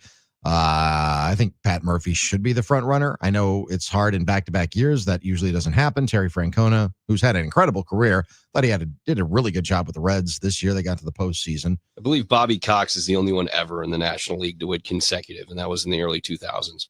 Okay. Yeah, Kevin Cash was in the American League. A couple years ago. Yeah. It's only happened the one time in the National League and one time in the American League, I believe. But I feel good for Drake Baldwin, though, winning Rookie of the Year. I mean, he's Madison guy. Yeah, Madison guy, so that's cool. Yeah. Gabe Horton should have won, but it's okay. We'll roll with it. Chip on your shoulder. Slightly biased. Speaking of that again. I mean, so I think it's either between, to me, Francona's going to get some votes, but yeah, of course, I'd like to see Murph win it. I think it's got to be between Murph and Francona. Rob Thompson, all respect to him. I'm sure he does a fantastic job. But also, I mean, being in Philly out there, they were kind of expected to be good. Having Kyle Schwarber out there, having Bryce Harper out there kind of does help things quite a bit. But with what Murph had to work with this year, the expectations that he had, I think Murph should be back-to-back Manager of the Year. Right. But if you we'll want find out tonight glory, at 6. If you want personal glory, be a manager of a small market team. You're never going to get it in LA. I mean, Dave Roberts will probably never win Manager of the Year unless they set some sort of record. Well, the thing is, Murph's not really shooting for personal glory. No, I'm not saying that Murph is. I'm just saying ultimately, if essentially, if you want to be the talk of the team and you're a manager, if for whatever reason your ego's that high and you want to be the story, you're never going to be it in a major market. Yeah, I'm not saying Murph is. If you want to win the award, you can't be a team with that kind of payroll and expectations. I mean, let's look at NFL Coach of the Year for a second. Vince Lombardi won it once early in his tenure in Green Bay. Not when he's racking up 3 in a row, not when he's racking up the first 2 Super Bowls. He won 1 very early on. You look at Andy Reid. Yeah, how many times has he won in recent years? In recent years, 0. Yeah. He's won once in his career. That's right. So instead, Kevin Stefanski's won. Kevin Stefanski has won as many Coach of the Year awards as Andy Reid and Vince Lombardi combined. That's right. There's your stat of the day. Because he's in Cleveland. Let's look at the teams that have won it.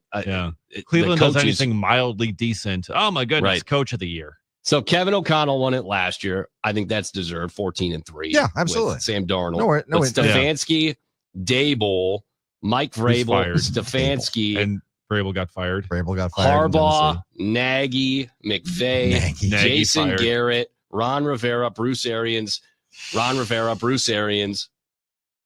I mean, these are guys that, ultimately most of them got fired. Yeah. Ron Rivera, not particularly strong, but 2 great seasons in Carolina. Yeah. Also, McVay's only won it once.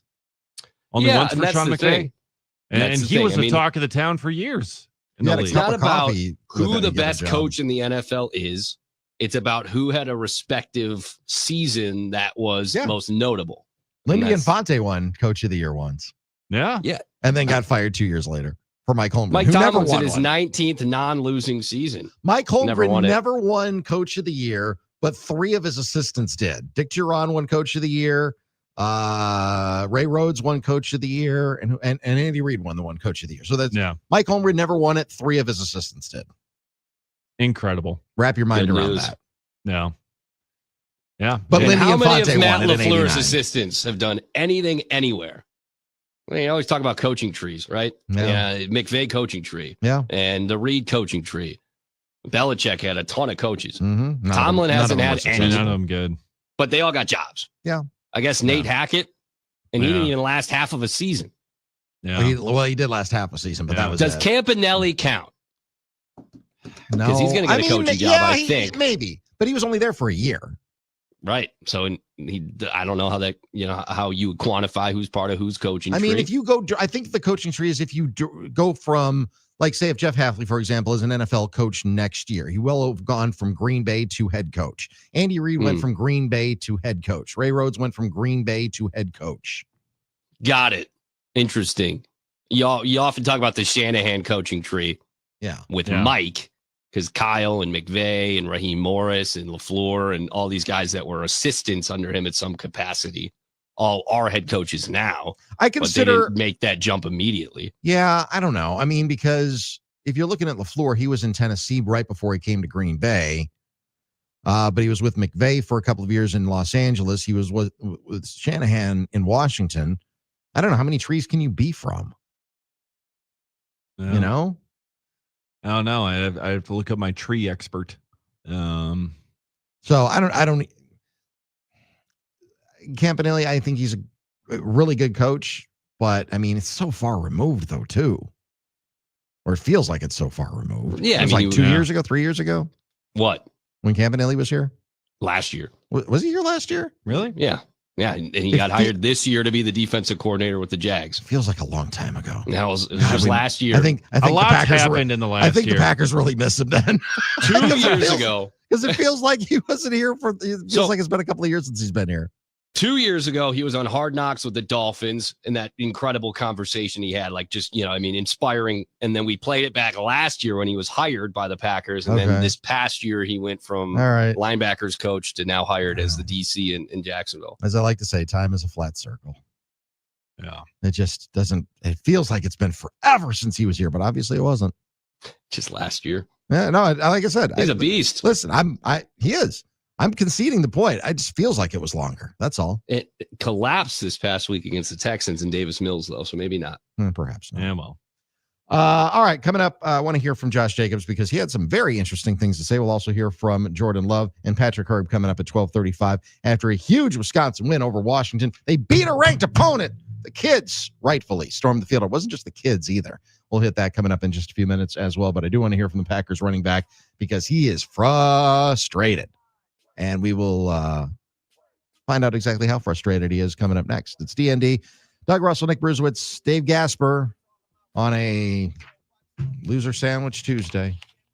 Ugh. Keep them coming on the talking text line, 877-794-1973. It's the Game Radio Network. Here. It ain't what you heard, it's my time of year. If I'm in the club, I get 100 stacks. I'm always rolling up, so I get love for that. I heard these don't. Want to watch D.N.D? They're live on YouTube, Facebook, and X right now. There you go. There we go. Just search 97.3 The Game. The Packers fall at home to the Eagles on Monday Night Football. I thought our defense was outstanding, and unfortunately, just too many mistakes offensively to overcome it. I've said this many times. You hold good football teams to 10 points, you should win the football game, in my opinion. But obviously didn't do enough offensively. And, we got a short week. Can't feel sorry for ourselves. We got to figure it out and come back and be better. We're reacting to the loss all day on the Game. iHeartRadio. Here are the top John Mellencamp songs that you've thumbed up. Number 3, Hurt So Good. Hurt so good. Come on, baby, make it hurt so good. Sometimes love don't feel like it should. Baby, hurt so good. Number 2, Small Town. No, I cannot forget somewhere it is that I come from. I cannot forget the people who love me. Yeah, I can be myself here in this small town. And people let me be just what I want to be. Number 1, Jack and Diane. Oh yeah, life goes on long after the thrill of living is gone. To walk on.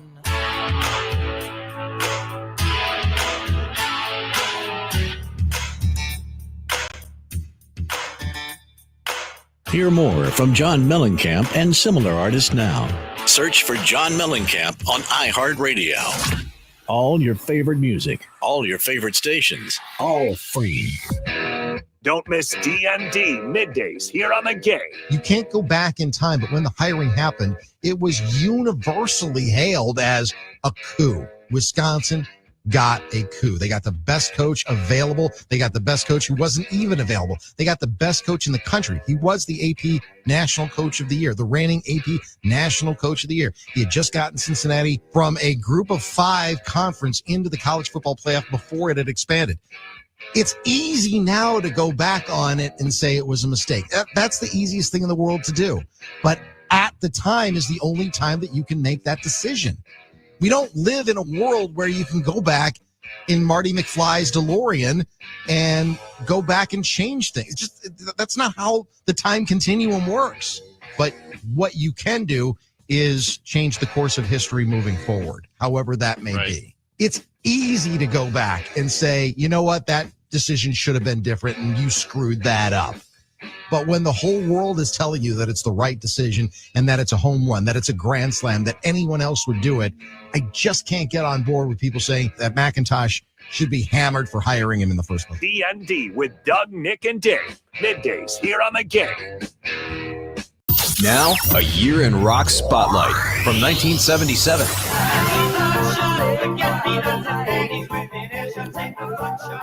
In February of 77, 60s band leader Manfred Mann has a new band and scores a U.S. #1 hit with a cover of Bruce Springsteen's song Blinded by the Light.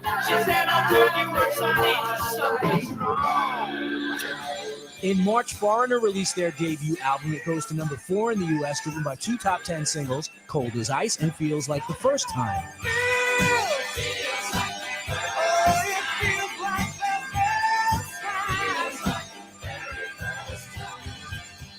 Philadelphia blue-eyed soul duo Hall & Oates have their first U.S. #1 with Rich Girl from their 5th album, Bigger Than the Both of Us.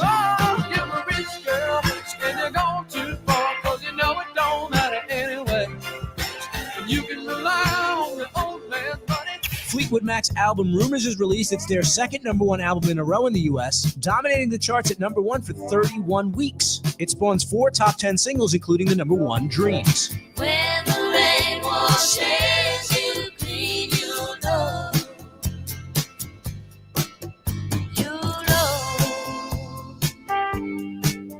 Keep listening to iHeartRadio for more from 1977. Coming up.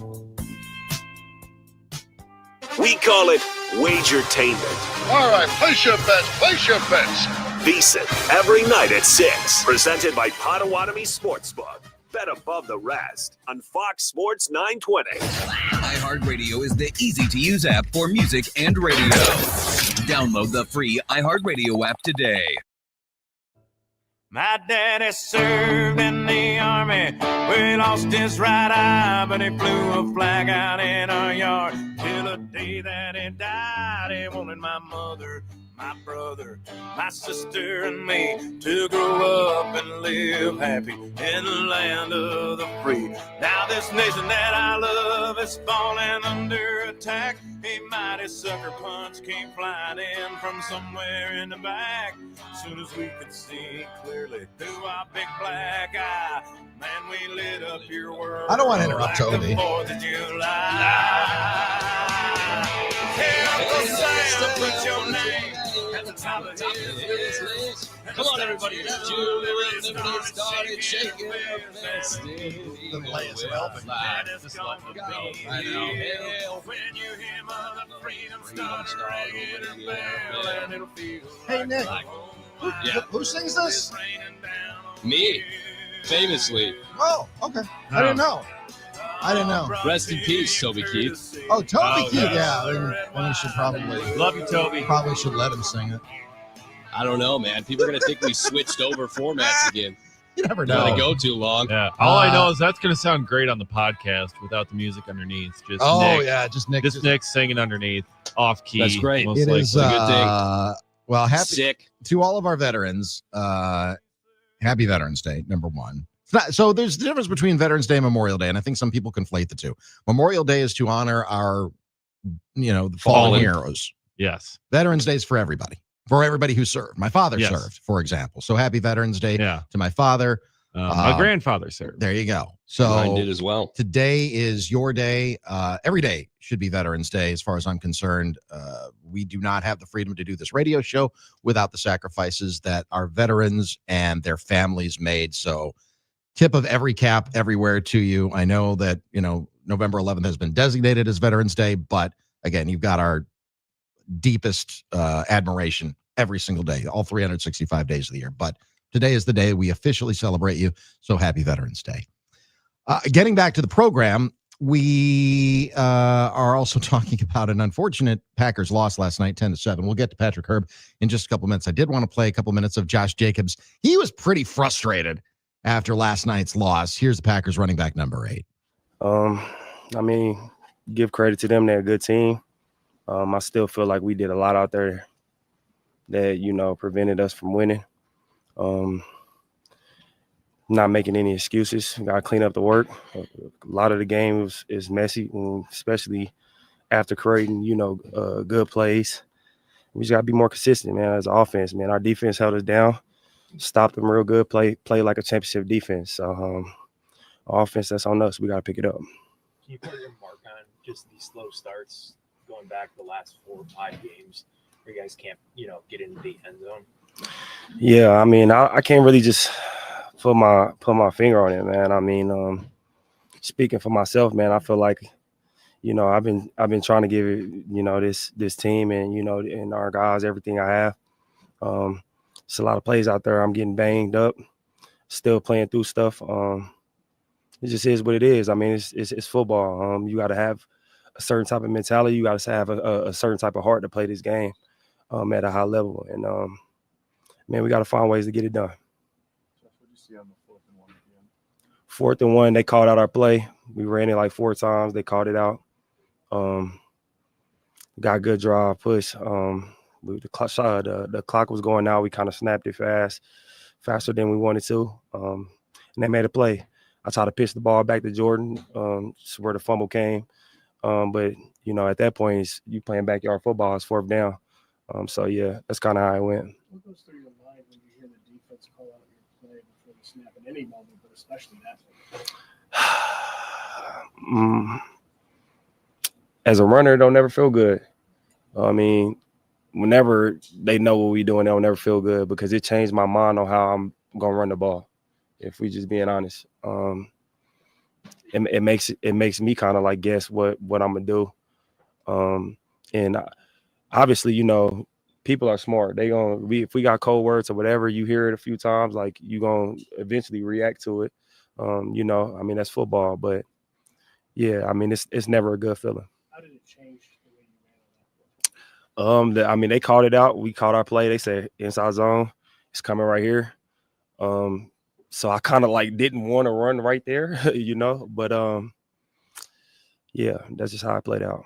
Michael was pretty upbeat, saying like this team is still really close. Like yeah, defending champs. Is that a common sentiment? I mean, it's not the end of the world, but it's also some problems we got to address. I mean, and we can't, we midway through the season. We can't just keep saying, all right, we're going to address it. We got to find actual answers to our problems. No, you good. And I don't really, honestly, don't know what those answers is. Feel like everybody got to dig deep, have the belief, and give more. I mean, it's not easy. And, we can't live off of what we did last year or nothing like that. Like, we got to be in the moment. And, yeah, it's definitely not easy. You talked about your approach. I think a lot of people would agree with the way you play this football game. How difficult is this process, and how concerning are the results, the team results?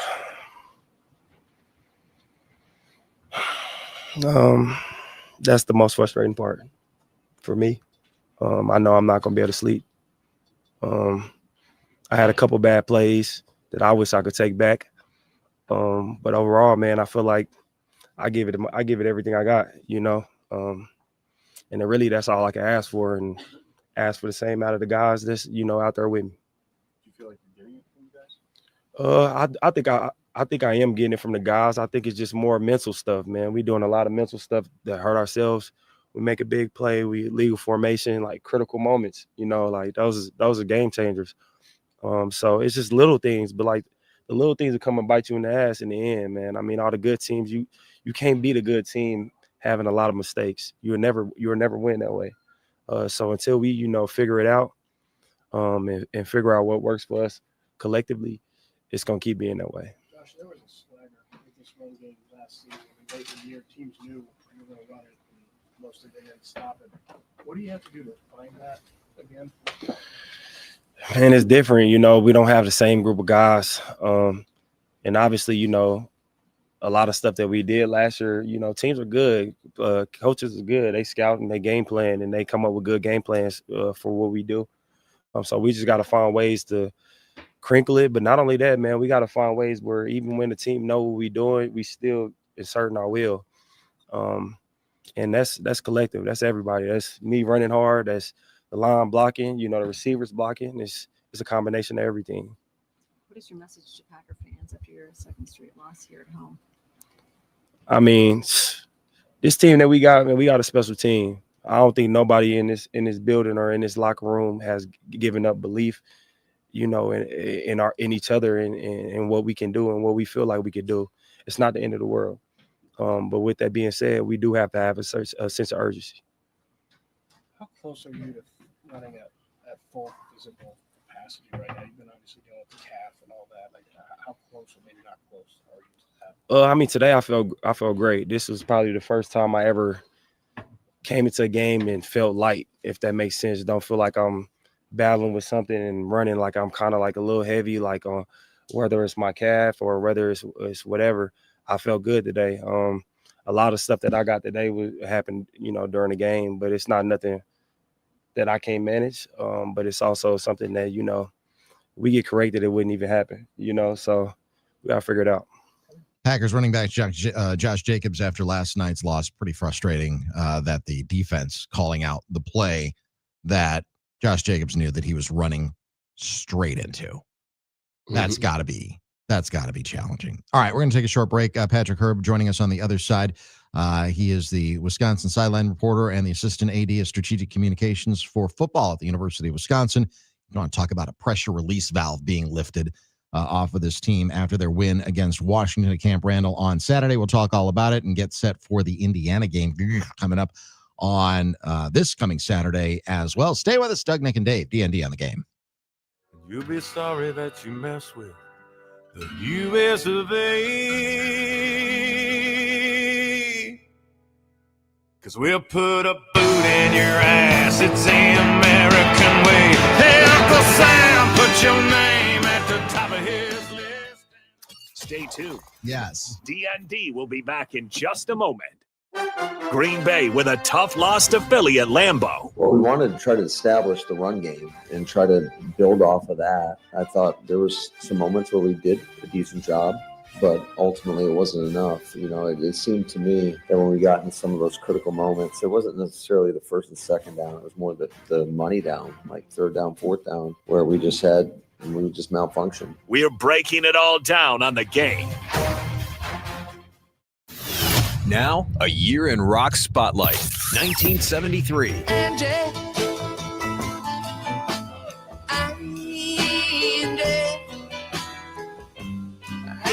time we said goodbye? The Rolling Stones are back on top with the #1 album in the US and the UK and a #1 single, Angie. Come on, baby. Let's Get It On is a #1 single and a #2 album for Marvin Gaye. Also in August of '73, Stevie Wonder is back with the #4 album, Inner Visions. And Florida band Leonard Skinner released their debut album, had a top 20 hit with Freebird, and tour opening for The Who. Won't you fly, Freebird, yeah. Fast forward to October, where on their 8th album, the Steve Miller Band debut a smooth blues rock sound and score #1 hit with The Joker. I'm a joker, I'm a smoker, I'm a midnight toker. I sure don't want to hurt no one.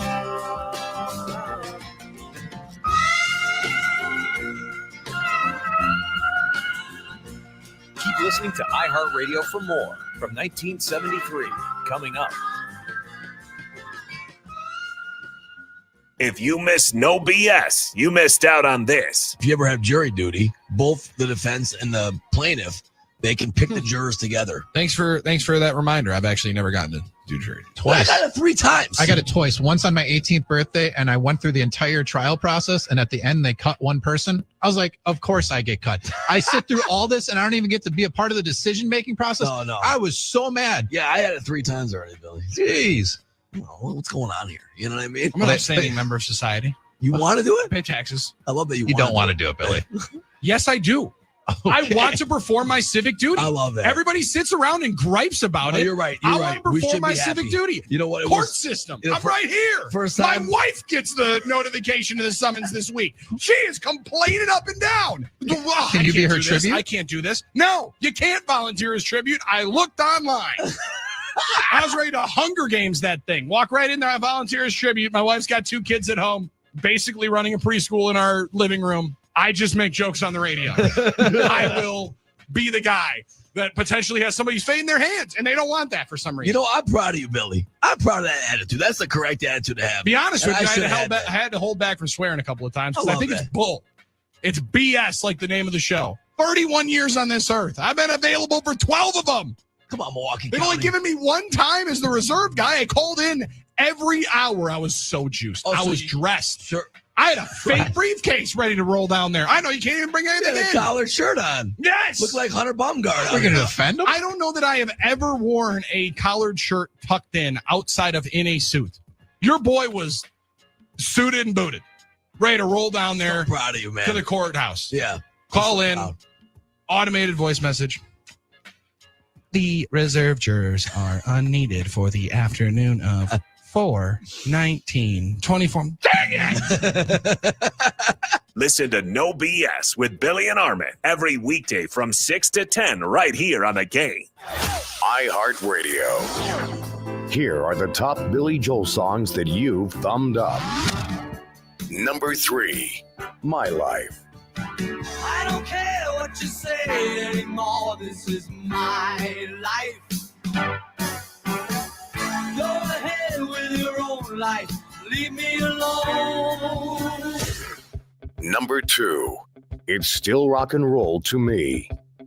Nowadays you can't be too sentimental. Your best bet's true, baby blue continental.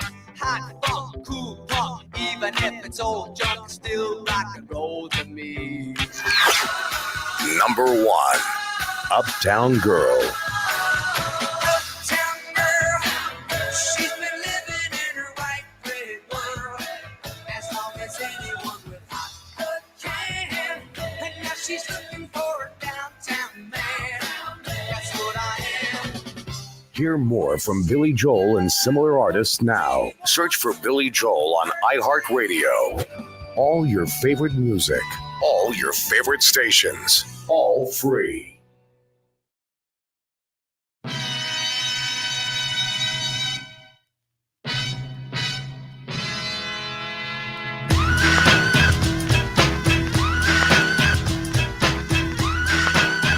Pack it up, pack it in, let me begin. It's D.N.D.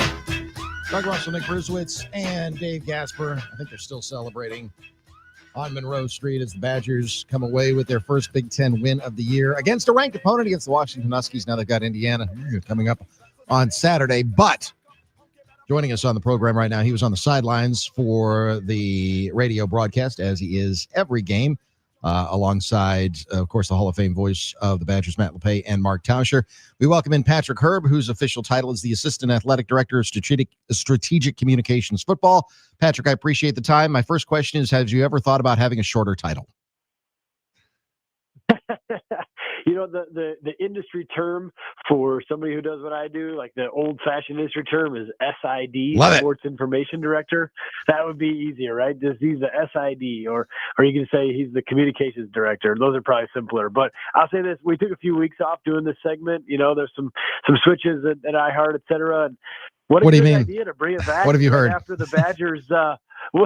What a good idea to bring it back right after the Badgers win a football game. Good timing. Is the pressure release valve now hit? Because it just felt like things were just kind of piling up a little bit, and it was, you know, everybody. Listen, I was piling on. Everybody was piling on. I mean, how does it just feel like just going into work is a little bit lighter today? I can't overstate it. I really can't. There is so much pressure in this business, and there's so much energy and frustration put into it. And when you lose a game, you don't get to do anything about it for 7 more days. When it's football, basketball, you can play again 2-3 days. You know, some other sports have quicker turnarounds. And obviously, you know, the way this season has gone, in particular that long losing streak, and it's impossible to be completely insulated from the frustrations of everybody, right? They're internal, but they're also external. And our coaching staff probably does as good a job as possible of not getting swept up in it, but it's impossible, right? They've got families at home who they talk to and who have to live in the outside of this little bubble that we live in here at Camp Randall.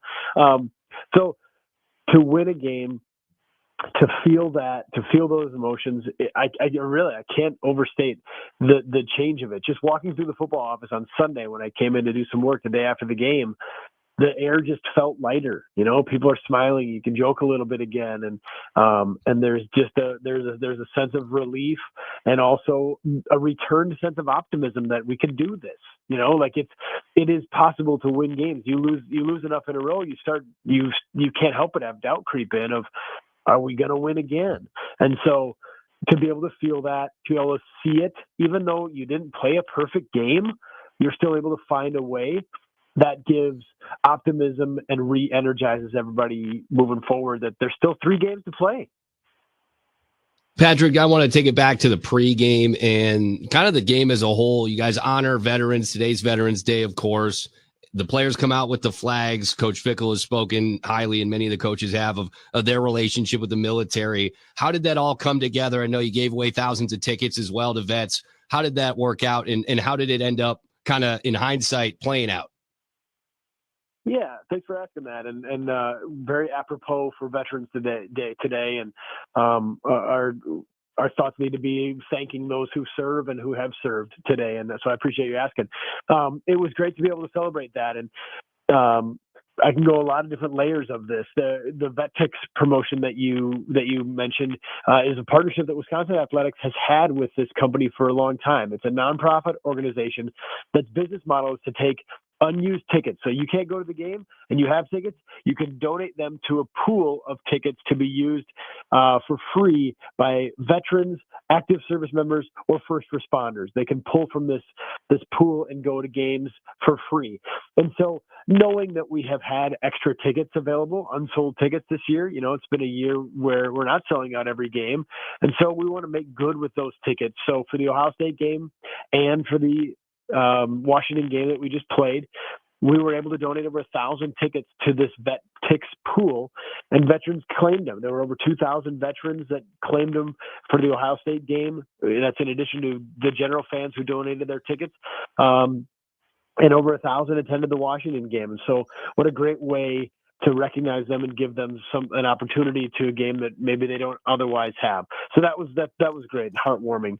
The flag memorial pregame is another really cool story. So there's a guy named Steve Liga who is a Wisconsin Football Coaches Association Hall of Famer, longtime coach in the state, softball and football. He just decided he wanted to start this years ago, where he does flag installations at area high school games, WEAC games, and brings them to memorialize Wisconsin-born soldiers who have died in combat. And so for Saturday's game against Washington, he, along with our event operations team, helped pull off a memorial where, yes, every football player that came out, over 100 of them, came out having flags, giant flags. And it was really a powerful demonstration. And it represents the 146 of them, 146 Wisconsin-born soldiers who have died in combat since 2000. That's a big number and a neat way to recognize them, hopefully on an individual level, that their ultimate sacrifice is not forgotten. So a lot of cool things. And I know things were made of Luke Fickle not wearing the TEAM vest. It worked out. Keep it in the closet. It was under the hoodie. He had it on, but it was under the military hoodie. And I don't know what he's got planned for Indiana. We'll have to see. Hopefully another hoodie. Let's hope that there's another hoodie. Ride the wave, baby. Ride the wave. Yeah. Whatever works. And what was also working, Patrick, was Carter Smith. Him getting in there, and it's a tough blow for Danny O'Neill, but seeing Carter Smith get in, the energy that he brought on every single play, getting the run game going. Can you remember, who was the last guy to come in there and just bring so much energy to the team, to the crowd, instantly upon stepping on the field? Good question. I would have said Graham Mertz. Graham Mertz, his first game as a freshman, he threw 5 touchdown passes against Illinois, but that was in COVID and there were no fans in the crowd. So that would have been, the last quarterback I can think of that way. Danny O'Neill plays with passion too, and he runs the ball and it's kind of fun when he runs, and everybody feels terrible about his injury. But you're right, Smith gave everybody a lift in that game, and what worked out well for Wisconsin in this instance, and I think why Smith got a lot of run in that game was, so the game plan was set for Danny O'Neill, which had a lot of read option and had a lot of utilizing the skill set that Danny O'Neill and Carter Smith have in common.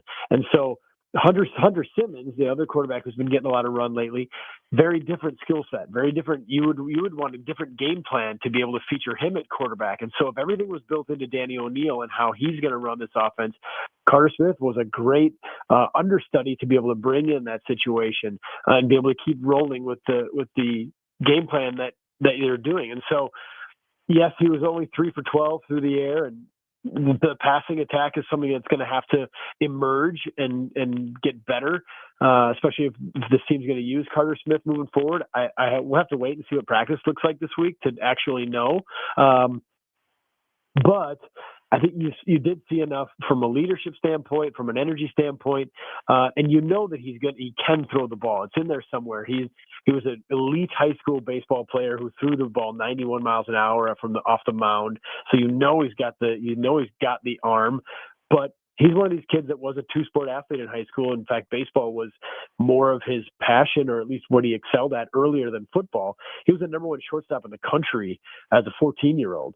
And so he was not one of these kids who's had his own private quarterbacks coach since he was 12 and has been, working on mechanics of football. And that's all he dedicated his life to. A lot of these high school kids that are the 4 and 5 stars now, that's what's coming.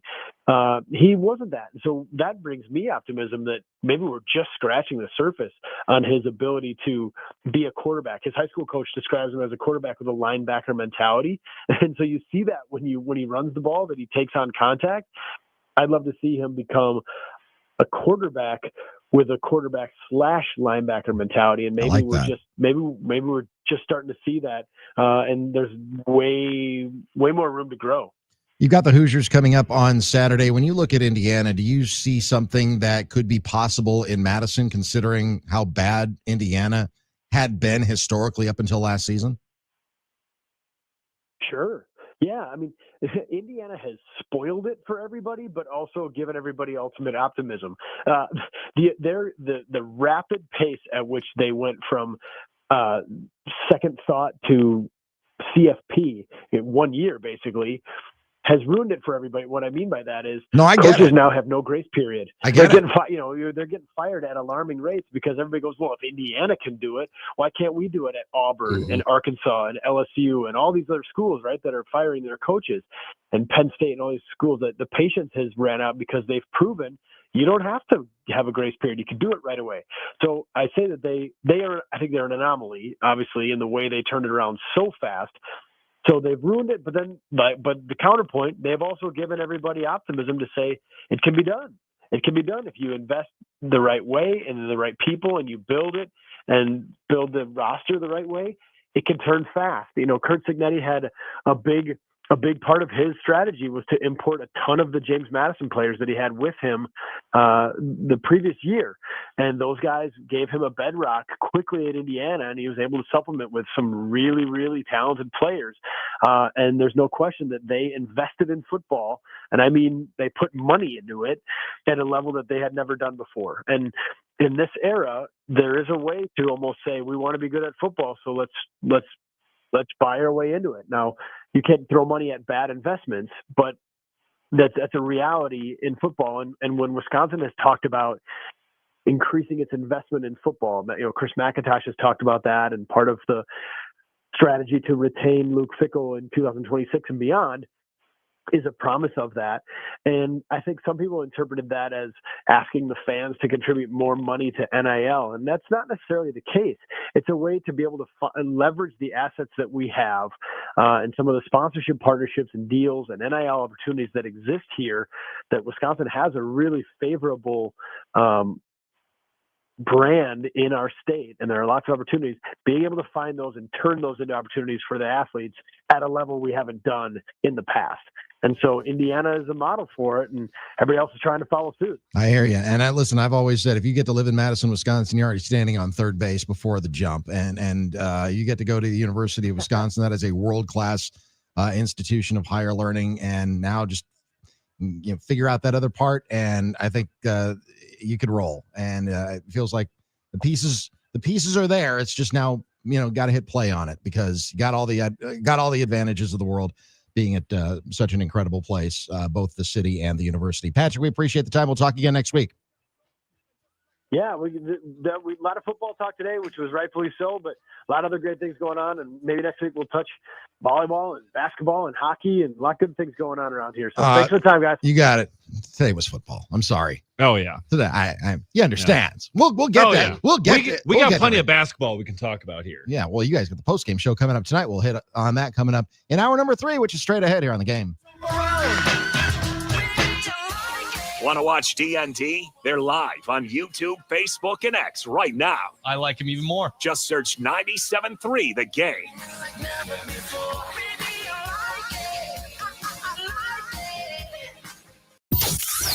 Now, a year in rock spotlight, 1967.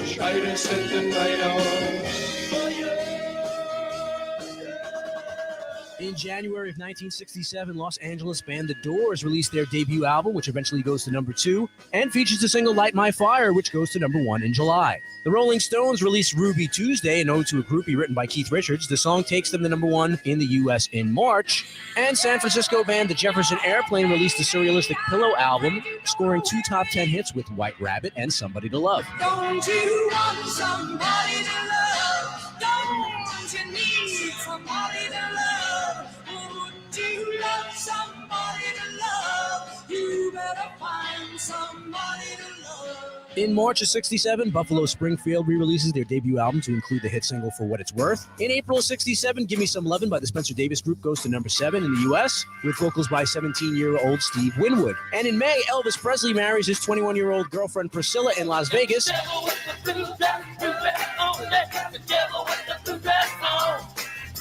In May, Mitch Ryder hits number 4 with Devil with a Blue Dress, Good Golly Miss Molly. And the Jimi Hendrix Experience released their debut in the UK. In July, they toured the US as the opening act for the Monkees in support of the US album release. Keep listening to iHeartRadio for more from 1967 coming up. iHeartRadio. Here are the top Michael Jackson songs you've thumbed up. Number 3, The Way You Make Me Feel.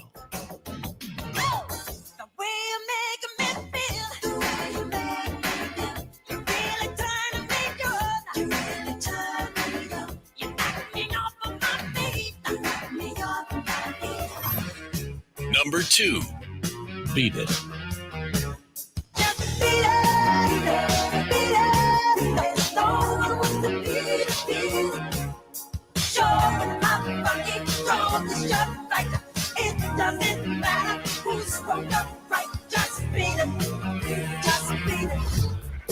Number 1, Billie Jean.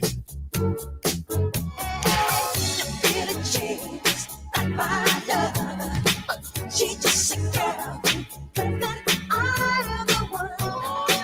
But that's not my son. Hear more from Michael Jackson and similar artists now. Search for Michael Jackson on iHeartRadio. All your favorite music, all your favorite stations, all free. The Packers fall at home to the Eagles on Monday Night Football. Here's the kick, and it is short and to the left. And the Eagles have defeated the Packers by the score of 10-7. Wow. We're reacting to the loss all day on the game. Miller Band songs that you've thumbed up. Number 3, Take the Money and Run. Bobby Sue, took the money and run. Go on, take the money and run. Go on, take the money and run. Number 2, Rockin' Me. I know that it's true that all the things that I do will come back to me in my sweet time. So keep on rocking me, baby. Keep on rocking me, baby. Number 1, The Joker. I play my music in the sun. I'm a joker, I'm a smoker, I'm a midnight toker. I give my loving on the run. Hear more from the Steve Miller Band and similar artists now. Search for Steve Miller Band on iHeartRadio. All your favorite music, all your favorite stations, all free.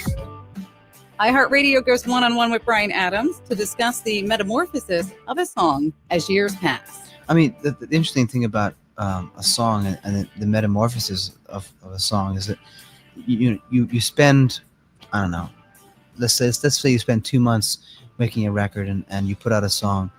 It becomes permanent in people's minds. You know, it's like if you go and see Dylan play, and the songs they're going to play of Dylan are going to be, Blown on the Wind and those versions that he cut in 1965. Meanwhile, the guy's had years of playing the same song, and it's become a different thing for him, and he's learned how to rearrange it and play it in a place where he's more comfortable, or it's metamorphosized itself naturally into being something different. And that's what happened with these songs too. Keep listening to iHeartRadio for more Bryan Adams and all your favorite artists. What you waiting for? Let's go. Make sure to make us a preset on the iHeartRadio app so you can listen to us anytime, anywhere. Wisconsin's home for sports and stuff. We are the Gang.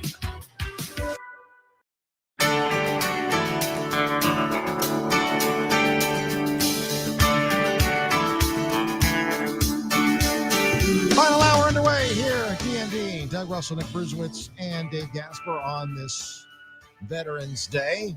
Packers losing last night on Monday Night Football to the Philadelphia Eagles. Final score 10-7. But the Badgers won on Saturday. Thanks to Patrick Herb for joining us in the last segment of the program. Yes, we'll touch around the bases on all kinds of sports going on at the University of Wisconsin. But that football win on Saturday, you guys got to talk about it on yesterday's program. That just felt good. felt good for everybody. Yeah, it was good for the soul, and they needed that. The Badgers needed that. Badgers fans needed that. I mean, the pressure, the angst that had been building over these past several weeks, it had gotten so big. I mean, even though it's a number 23 team in the country, and some negative-minded people, some glass half empty kind of people can look at it and be like, oh man, look how far the program has fallen, storming the field over beating number 23. No, that was very deserving of a court storm. Badgers fans deserved it. I think it was very fitting. It's been a hard year. Let the kids have it. Yeah. That's it. Just let the kids We have need it. something. Was it, I mean, I get what people, the negative Nellies, if you will. So, Yeah. oh, act like you've been there before. Thing is, they haven't. No, they have not. Sports is supposed to be fun. Let the kids have their fun. Yeah. And it wasn't just the kids either. I was talking to Jocko, Mike Jocks, sorry for those, the uninitiated. Yes. And at the Packers game last night, I was not in Madison on Saturday Jocko, for the by the game. way? He's good. It's good. His mom Good. passed away recently. Yeah, I remember that. Condolences doing to okay. the Jocks Yeah. family. I was talking to Jocko, and we were talking about how the kids, not just the kids, but the fans behind like the west sideline behind the Badgers bench were kind of lining up as well, because they didn't storm the field. They just kind of wanted a leisurely stroll out onto the field afterwards. Yeah. But they wanted to be part of the party as well, because while the stadium was about at that point half full, listen, it's been a long year. It's been a tough year. So sports is supposed to be fun. We're supposed to be reminded why sports is fun. And it was just fun for everybody who was fortunate enough to be at the ballpark. Nick, unfortunately, you were a little bit under the weather. Somebody said that you sound like you need a lozenge. You and me both, brother. Yeah. It's one of my sworn enemies, Alex and Kent. I'm just kidding. No, Alex is he's a long time listener, and he's a good texter. I'm pretty sure he sent me a Aaron Rodgers jersey in the mail. I'm almost certain it came from him. So much appreciated. I did grab a lozenge upon that text. Nice. I'm not one to take direction always, but when it seems like a friendly helping hand. Oh, that's how you get to this spot, right? I mean, that's how we all get here on the radio is, maybe being more satisfied with hearing what we say than what other people say. So that's why we're all here doing what we do. Yeah, definitely. So we like to talk. Is that what you're trying to say? It is. Yeah. We all like to talk, but that's why we do what we do. Time now for the award winning. And I don't know what the awards it's won, but I'll give it an award because I always enjoy NL it. Manager of the Year. That's what according to Bob Nightingale. According to Bob Nightingale, Pat Murphy has already won the NL Manager of the Year. I don't know how he got that information, but he tweeted that out, and he also said that Stephen Vogt should win it in the American. Yes. Can I still place my bets?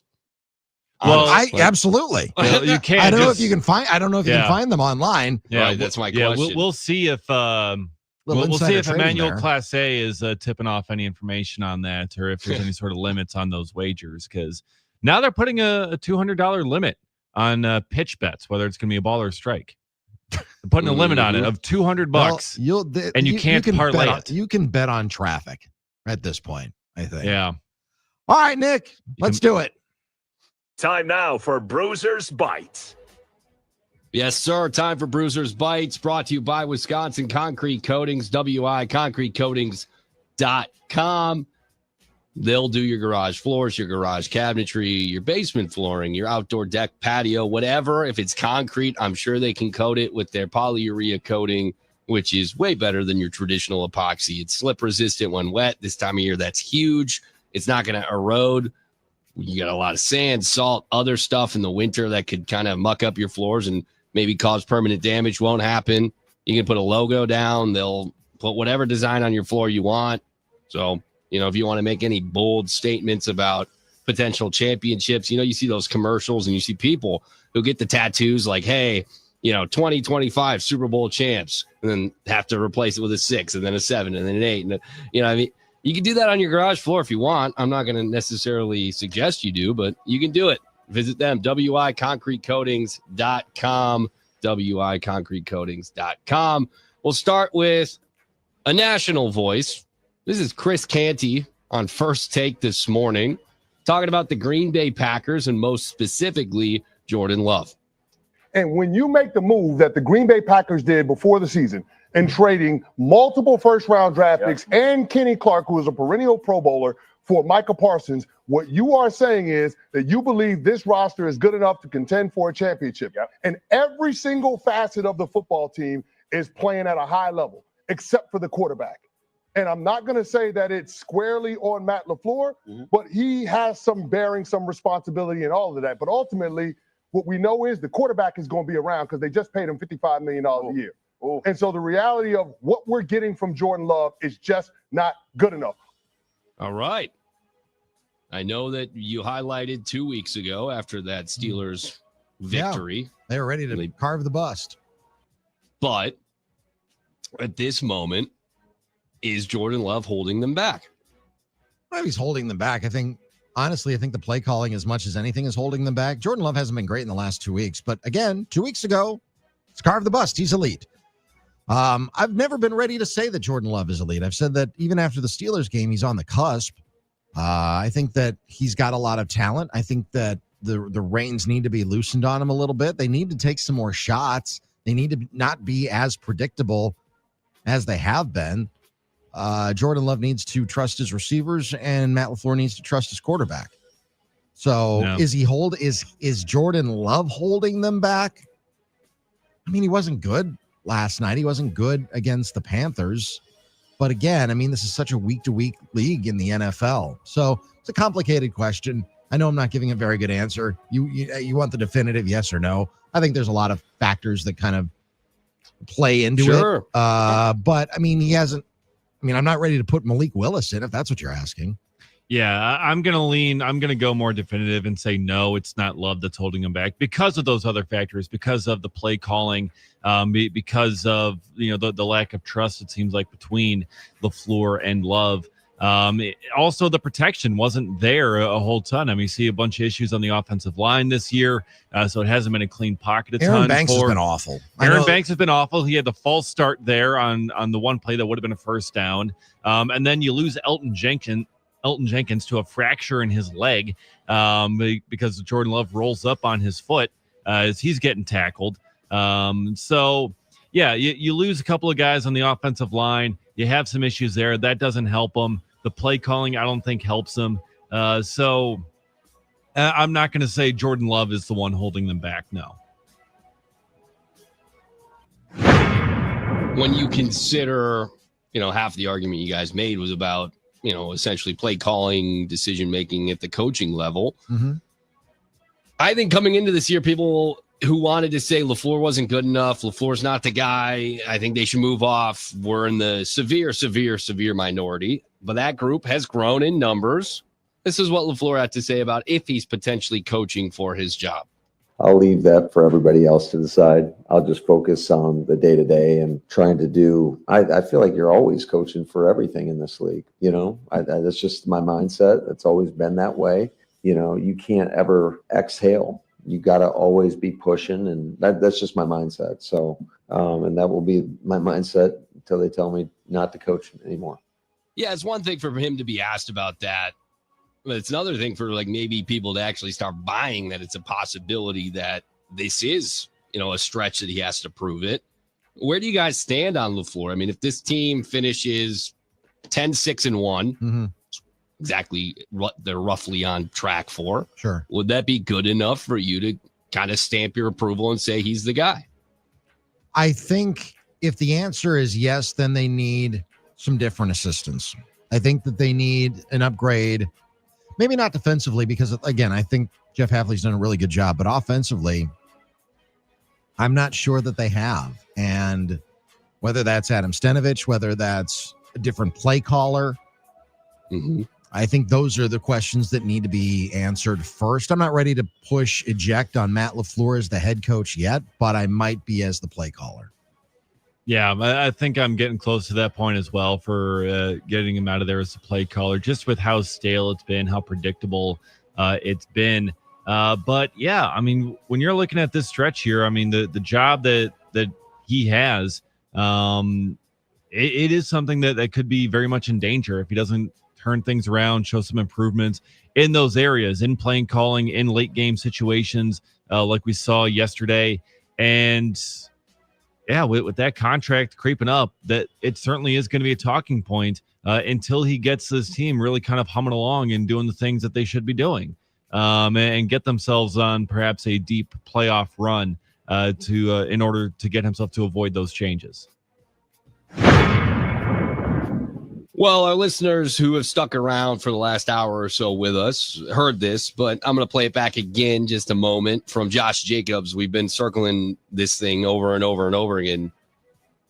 The Eagles knew exactly what play was coming on the biggest play of the game. This is what Jacobs had to say about that.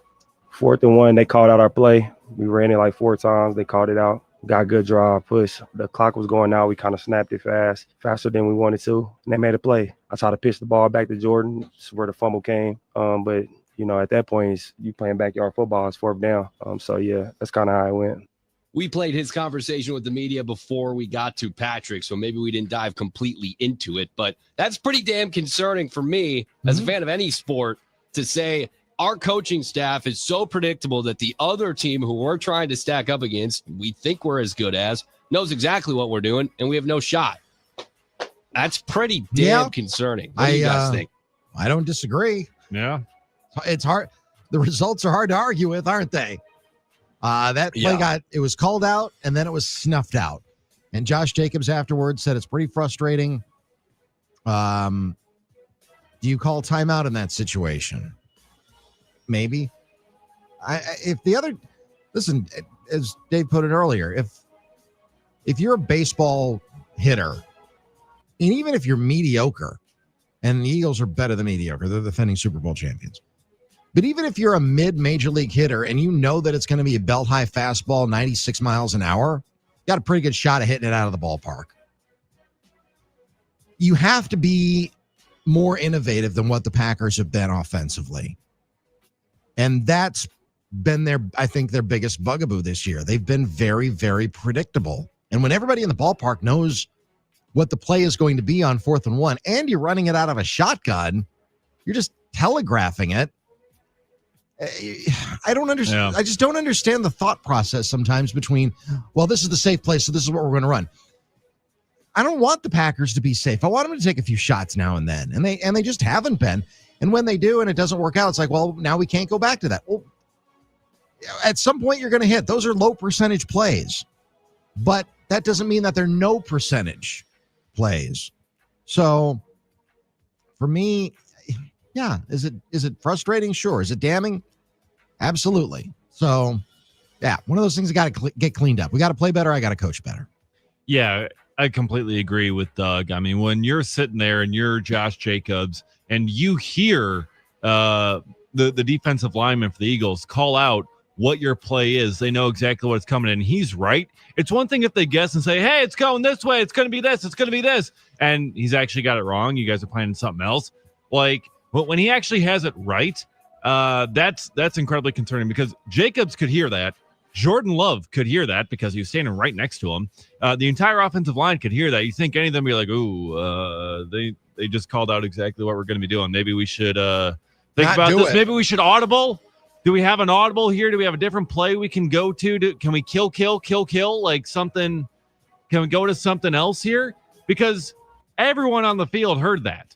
They knew that the Eagles knew what play they were running, and they still ran it anyway. And yeah, that's going to be the result every single time. Well, the Packers defense played pretty well. They gave up 10 total points to one of the better teams in the league.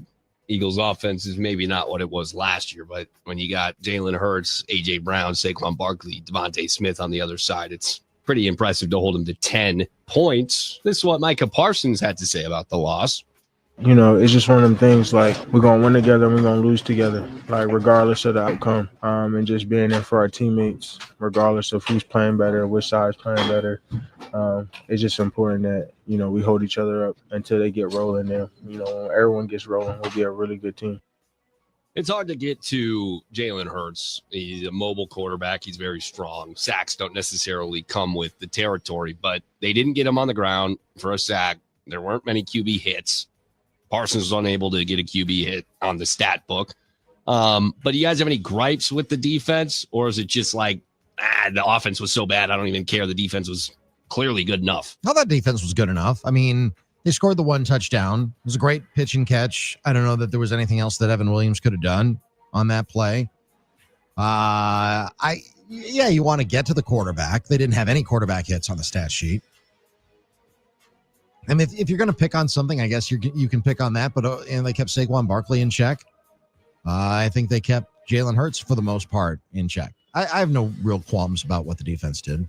Yeah, neither do I. I mean, you held a Super Bowl caliber, a Super Bowl winning defense to 10 points in the game. I mean, you held Jalen Hurts and Saquon Barkley and Devontae Smith and A.J. Brown and all the talented players that they have on that offense. You held them to 10 points. That should be a winning formula every single week, especially against a team like that. So that's very successful for Jeff Hafley's defense. They should be proud of their performance. And, as Jordan Love said, we let the defense down.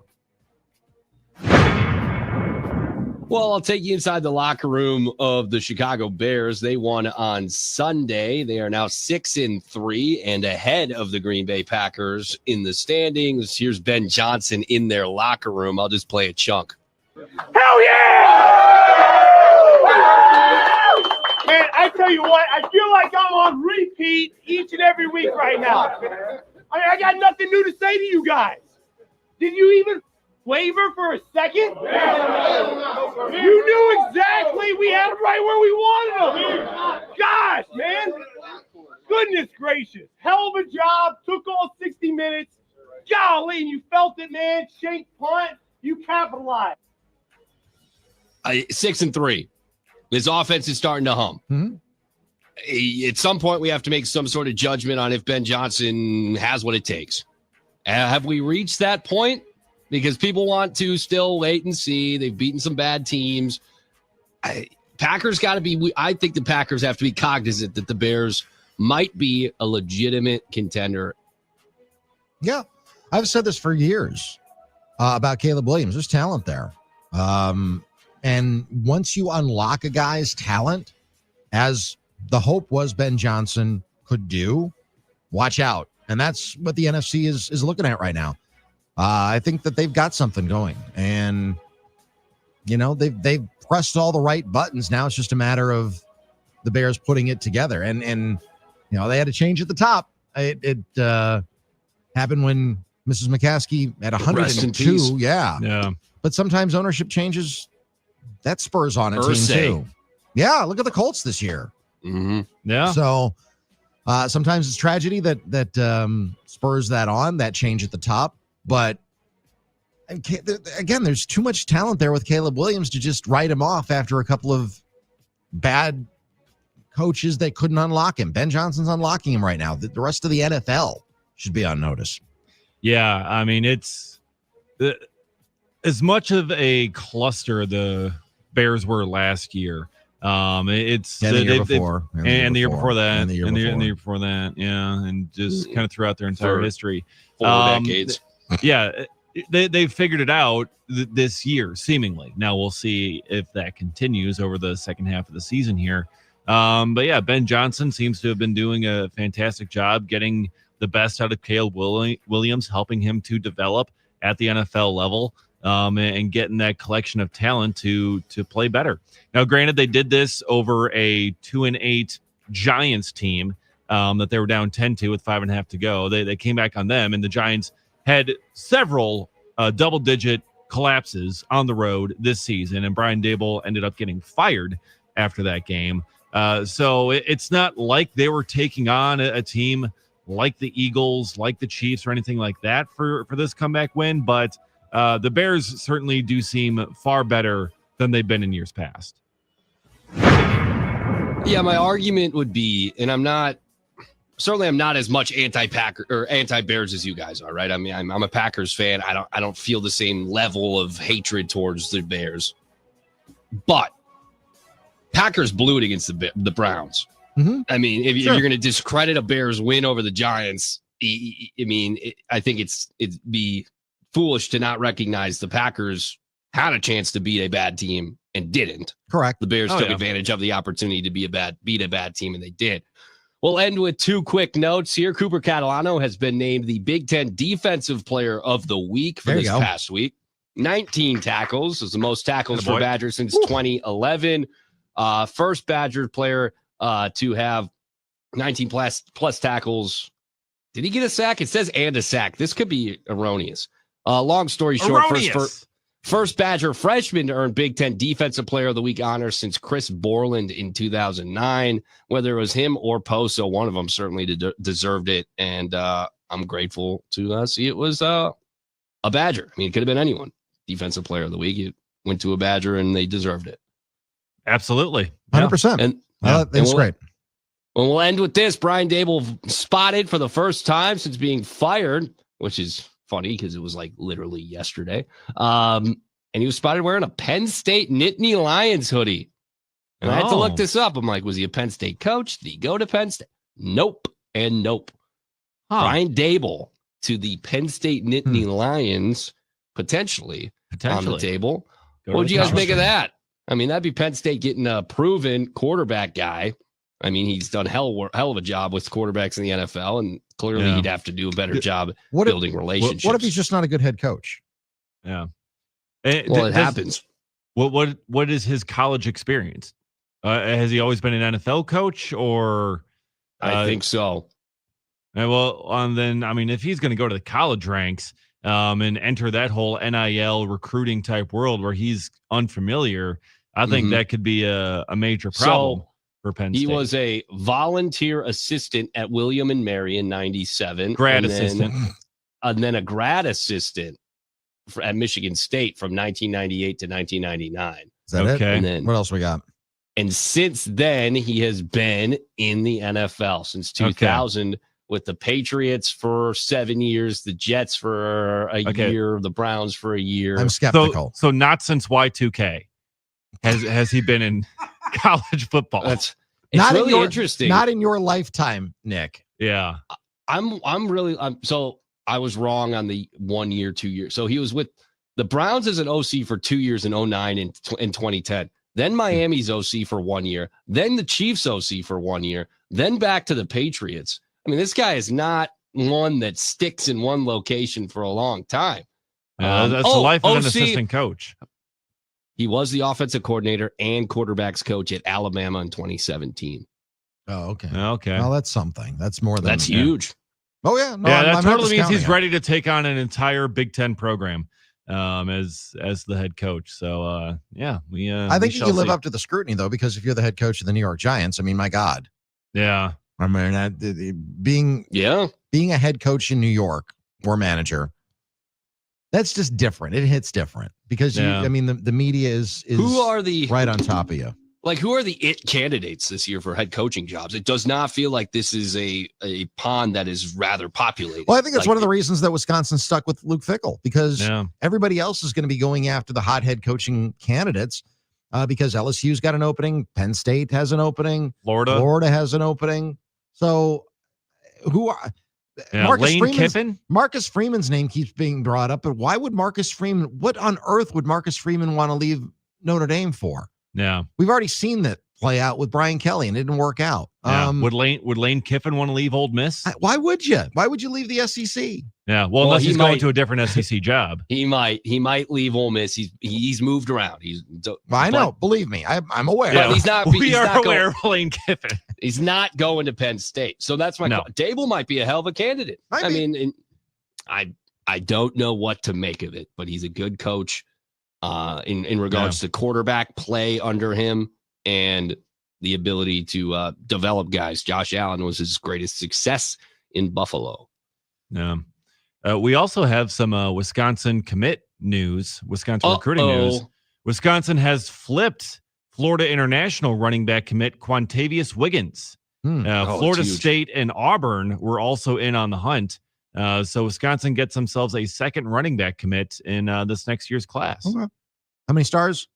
Does not say here. Florida in this International. article. I'm imagining 3. I want them to start flipping Ohio State guys is what I want. Oh yeah, nope, 3-star tailback. Okay. There we go. All right. Well, great. No, and Amari Latimer, their other one, is a 4-star, I believe. Okay. He's a beast. He's incredible. And there's a lot of nervousness about him potentially committing elsewhere, probably Ohio State. But we'll roll with Quantavious.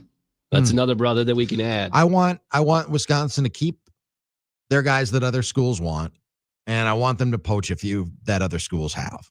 Yeah. Until then, you're not going to get the buy-in that I think from most fans. I mean, bringing in a kid from Florida International that's a 3-star kid, it's not going to move the needle.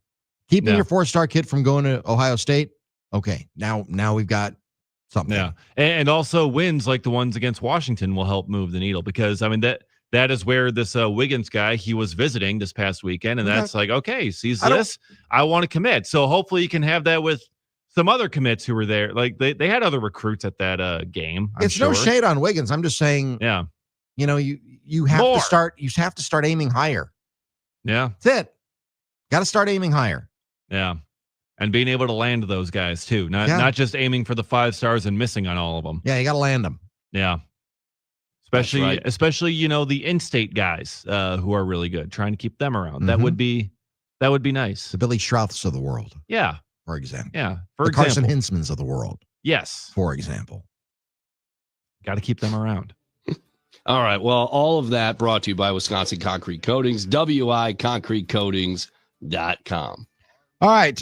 We still haven't heard from Jordan Love. I want to hear from the Packers quarterback as we kind of wrap our minds and arms around their loss last night, because the offense struggled. Heard from Josh Jacobs. We've heard from Matt LaFleur, and hear from the signal caller coming up straight ahead. It's D.N.D., Doug Russell, Nick Bruzewitz, Dave Gasper. Stay with us on The Game. It stands in a harbor for what we believe. And there's a bell that still echoes the price that it costs to be free. Want to watch D.N.D? They're live on YouTube, Facebook, and X right now. There you go. There we go. Just search 97.3 The Game.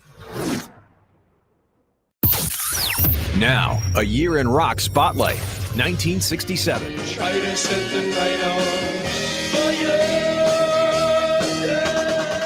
In January of 1967, Los Angeles band The Doors released their debut album, which eventually goes to number 2, and features the single Light My Fire, which goes to number 1 in July. The Rolling Stones released Ruby Tuesday, an ode to a groupie written by Keith Richards. The song takes them to number 1 in the U.S. in March. And San Francisco band The Jefferson Airplane released the surrealistic Pillow album, scoring 2 top 10 hits with White Rabbit and Somebody to Love. Don't you want somebody to love? Don't you need somebody to love? Wouldn't you love somebody to love? You better find somebody to love. In March of 67, Buffalo Springfield re-releases their debut album to include the hit single For What It's Worth. In April of 67, Give Me Some Lovin' by the Spencer Davis Group goes to number 7 in the U.S., with vocals by 17-year-old Steve Winwood. And in May, Elvis Presley marries his 21-year-old girlfriend Priscilla in Las Vegas.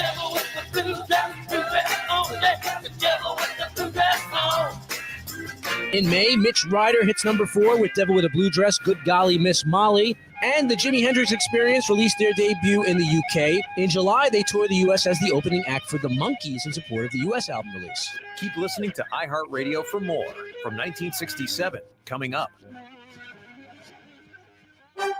Green Bay with a tough loss to Philly at Lambeau. 4-man rush. Love steps up, throws left side, and it's broken up, incomplete. Blankenship over the back of Bo Melton, knocked it away at the 27-yard line of Philadelphia. A lot of those situational ball, we just weren't clean. Whether it was penalties, there was a drop there on a 4th down. I always look at myself first and foremost. Are we putting the guys in the right place? Do we have opportunities to throw completions? We are breaking it all down on The Game. iHeartRadio. Here are the top Prince songs you've thumbed up. Number 3, Little Red Corvette. It was Saturday night. I guess that makes it all right. You say, baby, I ain't got enough gas. Oh, yeah. Little red Corvette. Baby, your mind's too fast. Yes, you are. Number 2, 1999. 2000 party over. Out of time. So Tonight I'm gonna party like it's 1999. Number 1. When Doves Cry. Baby, you're just like my mother. She's never satisfied. Why do we scream at each other? This is what it sounds like when doves cry. Hear more from Prince and similar artists now. Search for Prince on iHeartRadio. All your favorite music, all your favorite stations, all free. Now, a year in rock spotlight, 1972. In May, the Rolling Stones spent the year recording in southern France and released the double album Exile on Main Street. It goes to number 1 in both the US and the UK. California band the Doobie Brothers score a hit off their second album, Toulouse Street, with the single Listen to the Music.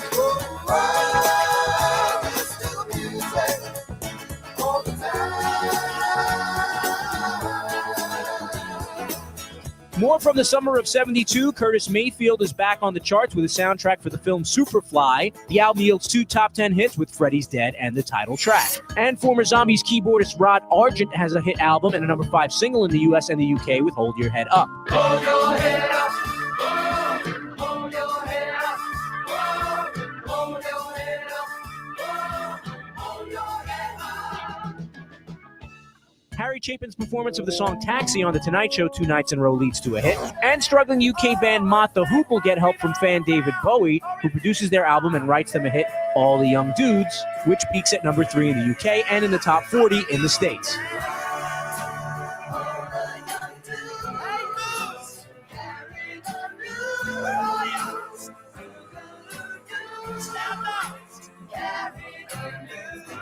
Keep listening to iHeartRadio for more from 1972. Coming up.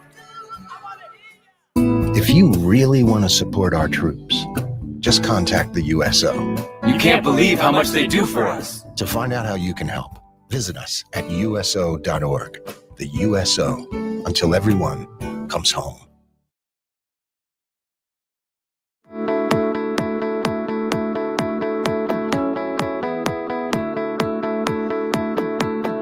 D.N.D, Doug, Nick, and Dave here on this Tuesday, November 11th, Veterans Day on the Game Radio Network. The Packers losing last night to the Philadelphia Eagles 10-7 on Monday Night Football. Just a frustrating night for the offense. We've heard from the head coach / play caller, Matt LaFleur. We've heard from Josh Jacobs, who ran into a coverage that the Eagles defense knew was coming. Let's hear from the quarterback. Time now to catch up with Jordan Love after the game last night on this loser sandwich Tuesday. Jordan, on the 4th and 1, you're in 2 minute. I know you're going fast. Looks like this is easy for me to say, but it looks like on the broadcast that they're pointing out what you're doing, where you're going, and what you're running. Did you catch that live? Is that a tendency you guys need to break, or was that just me seeing stuff? Yeah, no, I think it's a call that we called a couple times, going fast throughout the game, and they probably heard the call and or were guessing. So.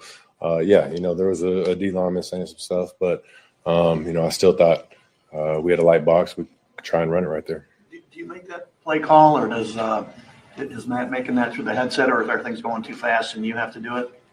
Matt makes that play call. Yep. Jordan, how do you get things going again?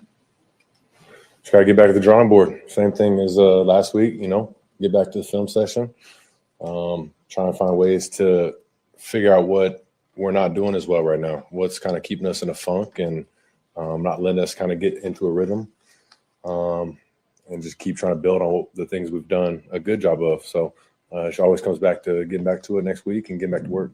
Is it disconcerting that you guys play a lot of good football this year, and in the last 2 games here, you just couldn't get anything going whatsoever?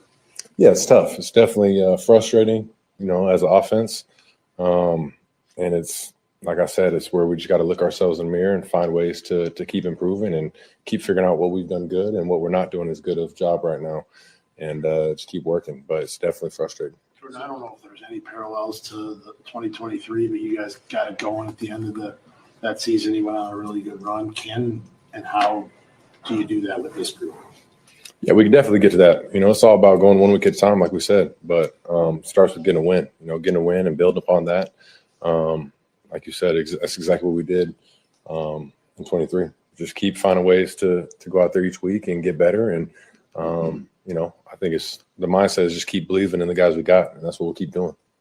So Jordan, I get that you need to watch the film, and I understand that, you know, back to the drawing board and whatever. What do you think is wrong with your offense? Yeah, we're just not. used to looking this way. Yeah, we're not getting any consistency right now. We're not getting into a rhythm.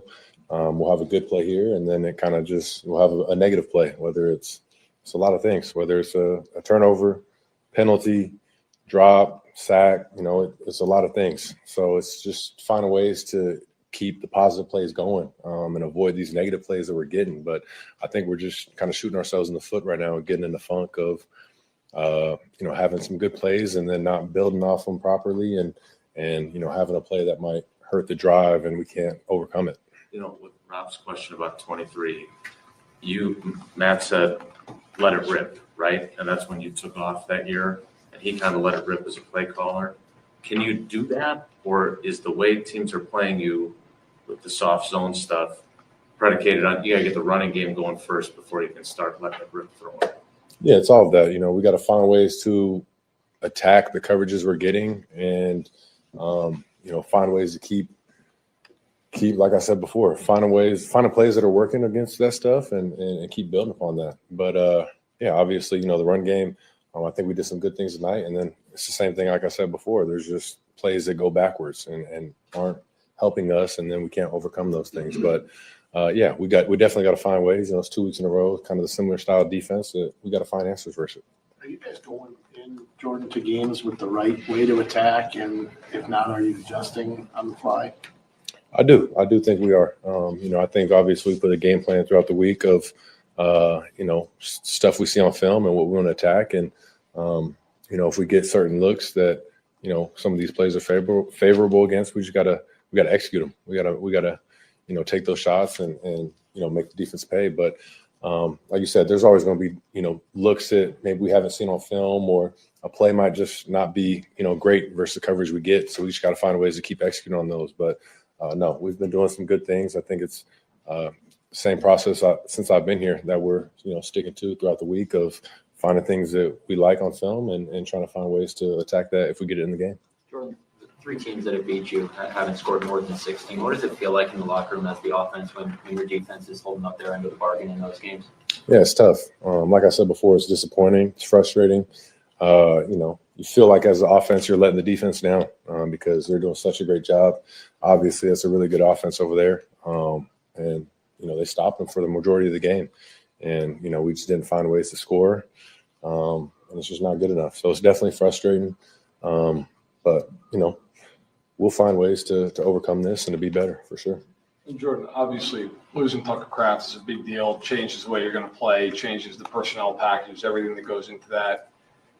You guys didn't play a lot of multiple tight end sets tonight for obvious reasons. And so going forward as a quarterback, how does that change things for you when you're going more 3 wide receiver, 4 wide receiver sets? How do you have to adjust now that he's not going to be coming back? Yeah, I mean, I think that's no matter who you're talking about, you got to be able to overcome injuries, whatever position that is. And obviously at the tight end position, you know, we'll do some more 11 personnel and not have as many 12 personnel sets or 13 personnel. So we'll see. But it all comes back to just finding ways to attack the defense. You know, I'm confident whatever personnel grouping we put out there, if it's 4 receivers, if it's 3 tight ends, we got to find ways to go execute no matter who's out there. Speaking of injuries, Elton Jenkins goes down, Sean Ryan comes in and has a phenomenal game. What kind of energy does he bring to that huddle? No, Sean brings a great energy. Obviously, he's a guy who's played a lot of ball. So, you know, it's tough losing Elton. And we'll see what the status is on him. But, yeah, I think Sean did a great job coming in. And he's a guy who stays ready for whatever opportunity it is, whether it's guard, center, whatever. So he did a good job tonight. Just got to keep building on it. How do you feel like how did you play tonight? How have you been playing lately? What do you think? Yeah, I think not good enough. You know, I think it all starts with taking care of the ball. You know, I think turnovers has been something that's been hurting us in these close games. So I've got to find ways to overcome that, keep being smart with the ball, and then just keep going out there and trying to play my best. But definitely not good enough. What happened on the fumble? Obviously, you were trying to get a throw in there. Yeah, I was trying to throw to Josh. I'm not sure where I got hit from, but the ball came out. Two more. Would you like to see faster tempo or more autonomy at the line of scrimmage? Anything that you'd like to see different with the offense? No, I mean, I think at times it's necessary. And I think we've done some good things when we get on the ball and go fast. I think we got a lot of bank reps on some of the plays we run in the 2-minute drill setting because we do it, so much throughout the week. But, I think there's a time and place for it. And I think, if we can't find ways to keep executing it, we might need to just keep looking at what's working and we're doing well. And that might be an answer. It might not be an answer. So, like I said, we just got to keep looking at it. But, I do know if you go fast and jump the ball and don't, get a first down, it's a quick way to get off the field. So, I think we've done some good things when we need to have it situations. And then sometimes it just isn't good enough. So we'll see. Where's your level of trust that Matt and the staff can find the answers? I mean, I got a lot of trust in Matt. That's something that's not wavering at all. I've been with Matt since I got here. I know exactly what he's capable of, what the whole staff's capable of. So that's not anything that's wavering. Like I said, it just comes back to all of us, players, coaches, everybody, finding ways to improve and get better. Jordan, just going through these, you've had some scoring droughts the last 6 or 7 games, and then something like tonight. Does that shake up the locker room at all? How do you keep things together in there where guys, aren't turning on each other, where they stick with it? Yeah, no, I think we got a great locker room, and I think the message is to stay together. Obviously, it's disappointing. It's frustrating, but it's a long season, and we'll find ways to improve. I'm very confident as an offense we'll find ways to get back to being great, putting up points and helping the defense out, but it's frustrating. I know as a defense, they definitely have every reason to look at us and say, what are you guys doing? You guys need to figure it out and help us out, put up some more points because they're doing a great job. So it's frustrating, but, we'll stay together. We'll keep the energy high and find ways to get better and be better as offense. It's frustrating for everyone. That's Jordan Love after last night's game, a 10-7 loss to the Philadelphia Eagles. The offense sputtering for the second week in a row, second frustrating loss at home in a row as well. They've got the Giants at the Meadowlands coming up this Sunday. It's a noon kickoff. We'll get things started at 8 a.m. If you're listening in Milwaukee on the big 95.7, if you're listening in Madison, 1310 WIBA, or around the state on the Game Radio Network, and then the Packers Radio Network. Kickoff, again, is at noon. You guys have got a J&K Security Solutions basketball postgame show coming up tonight. We'll talk about that and preview the Badgers basketball game this evening when we return as we begin to close up shop and make way for Drew and KB. This is D.N.D, Doug, Nick, and Dave. Stay with us on the game. If we walk down this road, we'll be lovers for sure. So tonight, kiss me like it's do or die, and take me to the other side. You are listening to D.N.D with Doug, Nick, and Dave. This pains me to say this, but Dave's right. Hey, why does that pain you to say? I'm right quite a bit, I think. Middays here on the game. Baby, right. The Packers fall at home to the Eagles on Monday Night Football. We're not getting any consistency right now. We're not getting into a rhythm. We'll have a good play here, and then it kind of we'll have a negative play, whether it's a turnover, penalty, drop, sack. It's a lot of things. So it's just finding ways to keep the positive plays going and avoid these negative plays that we're getting. But I think we're just kind of shooting ourselves in the foot right now and getting in the funk of, having some good plays and then not building off them properly and, having a play that might hurt the drive and we can't overcome it. We're reacting to the loss all day on the game. iHeartRadio. Here are the top foreigner songs that you've thumbed up. Number 3, Hot Blooded. I show you loving like you never knew. That's why I'm hot-blooded. Check it and see. Feel the fever burning inside of me. Come on, baby, do you do more than dance? Number 2, I Want to Know What Love Is. Change this lonely life. I want to know what love is. I want you to show me. Number 1, cold as ice. You're as cold as ice. You're willing to sacrifice our love. Hear more from Foreigner and similar artists now. Search for Foreigner on iHeartRadio. All your favorite music, all your favorite stations, all free. Hi, I'm Mike Ham with NFL Network now on the Westwood One Radio Network. Week 10 of the NFL season came to a close Monday night in Green Bay with the Eagles beating the Packers 10-7. Philly quarterback Jalen Hurts threw for 183 yards and a touchdown, improving the team's record to 7-2. Elsewhere, New York Giants have fired their head coach Brian Daboll after falling to 2-8 in his fourth season with the team. New York has named their offensive coordinator, Mike Kafka, as their interim head coach. Commanders head coach Dan Quinn will be taking over the defensive play calling duties from his coordinator, Joe Jr., after losing the last 5 games. The junior will remain on the Commanders' coaching staff. Meanwhile, Bengals quarterback Joe Burrow has been cleared for a limited return to practice after suffering a grade 3 turf toe injury that required surgery in week 2. Burrow still remains on IR but could return in December. This has been NFL Network Now on the Westwood One Radio Network. On the battlefield, there's a saying America's military men and women live by. Never leave a fallen warrior behind. Ever. Off the battlefield, Wounded Warrior Project operates with the same goal. Wounded Warrior Project was created to help our men and women returning home with the scars of war, whether those scars are physical or mental. Wounded Warrior Project. We never leave a fallen warrior behind. Ever. Learn more about what we do at woundedwarriorproject.org. For nearly 2,000 severely injured veterans, everyday life has become filled with barriers. So we build specially adapted homes at Homes for Our Troops. And thanks to our donors and supporters, this life-changing gift of freedom is provided mortgage-free to these veterans. But we need you to join us too in completing this important mission. Please visit hfotusa.org and help build homes and rebuild lives.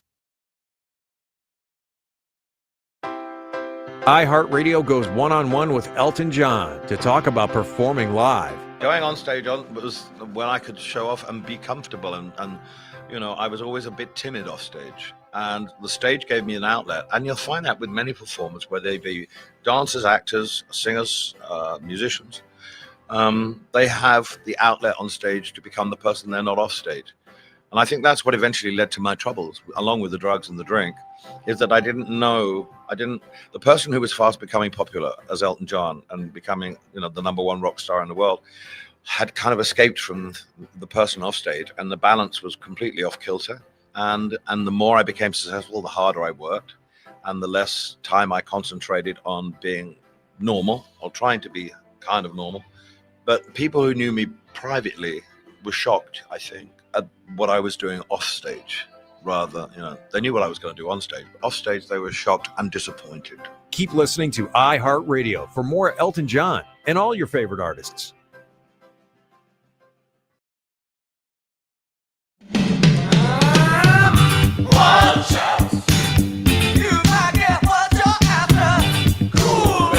Are they going to be burning down the house tonight at the Kohl Center? The Yeah. JK Security Solutions basketball postgame show takes to the airwaves afterwards with Dave and Nick. Give us a preview of tonight's non-conference game. Yeah, we got Ball State coming into the Kohl Center. The Badgers, I mean, they've obliterated their first 2 opponents here in the regular season, as one would hope. And you would imagine it would be the same kind of thing here tonight with Ball State coming to town. Nick Boyd was incredible in the last game for Wisconsin. And, you know, him, John Blackwell, they seem like they're going to make a fantastic 1-2 punch at the guard position for this team this year. And yeah, it's been a really great stretch to start here. All the positives that we've been looking to see. Yeah, Ball State 2-0 so far this year in the MAC. They haven't played any MAC contests, but that's the conference at which they reside. There's a conversation being had about when the Badgers cross the 100-point threshold, 96 and 97 so far this year in their regular season action. And I think that they will, whether it's tonight or SIUE Next up, they'll get over the hump for 100 points before they travel to face BYU a week from Friday in Salt Lake City. Not a neutral site by true definition, but technically not on campus for BYU. Yeah, So- we'll see if they end up getting that G League player in time that they just got. Yeah, they did. clearance They did. for. They snagged in a G League player earlier today, a center from, I believe, the Knicks G League team. So that's pretty cool. Good for them. Definitely. Coming up on tomorrow's show, we will check in with Jim Polzine. Saw him at the game last night at Lambeau Field. Also, Wayne Larrabee, the Hall of Fame voice of the Packers, briefly saw him last night. I only get to see Wayne generally at halftime. He comes in, gets a little halftime snack, and then has to go right back to the booth. What's his halftime snack? What was it last night? Well, they had the pack and cheese. Ooh, nice. Last Nice. night, which is some days are better than others. It wasn't bad last night. Okay. They had the cheese curds, which I think need to be crisper. But Okay. that's just me. Yeah. They are kind of soggy, but they are what they are. They're Right. deep. It's deep fried cheese. Yeah. And they have brats. I think the brats are really good. The brats are, and especially if you put the beer mustard on it. Yeah. Beer brats. and- That's the winner right there. Oh yeah. I don't know what Wayne had last night. I think he might have had a brat. Okay. We can ask him tomorrow. We will have can, him on yeah. on the show. Sometimes he just A gets a man drink. of the people. Oh yeah. Wayne Larrabee, of course he is. Yeah. He's a Hall of We all Fame knew voice of the that. Green Bay Packers. So, What else would he be? Yeah. So we will get a primer on the Badgers taking Jim is driving to Indiana for the Badgers and the Hoosiers coming up on Saturday. And of course, it'll be the Packers and the New York Giants coming up on Sunday. Any final thoughts on, before we turn the page, on the Packers Monday Night Football loss to the Philadelphia Eagles? Nick, I'll start with you. I think that they have some massive problems that are brewing on the offensive side of the ball. And I think that we have kind of flipped a complete 180 from what they were 2 years ago. You have massive questions about the offense. And 2 years ago, it was, okay, can the defense, can they do anything? Dave? I think sorry. Worried. I thought- Worried about the Packers offense. Yeah, I'm worried about the play calling and the decisions that have been made because, I mean, we're 7 years into Matt LaFleur calling the plays. This is not a brand new thing. He's had Jordan Love for the past couple of years. He should be well aware of his capabilities and should be able to trust him as quarterback and should be more creative here with the play calling. When you've got the other team calling out your plays as soon as you've called them, it's a problem. So I want to see that play calling improve. And also, can we actually make a full-on decision at kicker? Because the indecisiveness is costing them too. Yeah, I don't know that. I mean, it is. With the kicker situation, I look at the fact that they have somebody else on their roster. I look at the fact that they still haven't made a move with Haversack, which leads me to believe that they're not 100% sold yet on McManus, whether it's his health or anything else. But you didn't trust him to hit a 57-yard field goal. Instead, you're punting in no man's land. It's usually when you go for it, but it was too far to go for it, I thought. So they punted, and it wound up being a touchback. I know that Bo Melton just came within a sliver of putting the ball on the 1-yard line, whatever. Still, that was also the Eagles' touchdown drive, too. You have to have a kicker in today's NFL that you feel comfortable with trotting out for a 57-yard field goal, even in cold weather situations. All right, that's it for this edition of D.N.D. We'll talk to you tomorrow in 20 hours. Drew and KB are next. Have a good Tuesday, everybody. Green Bay with a tough loss to Philly at Lambeau. Yeah, it's tough. Like I said before, it's disappointing. It's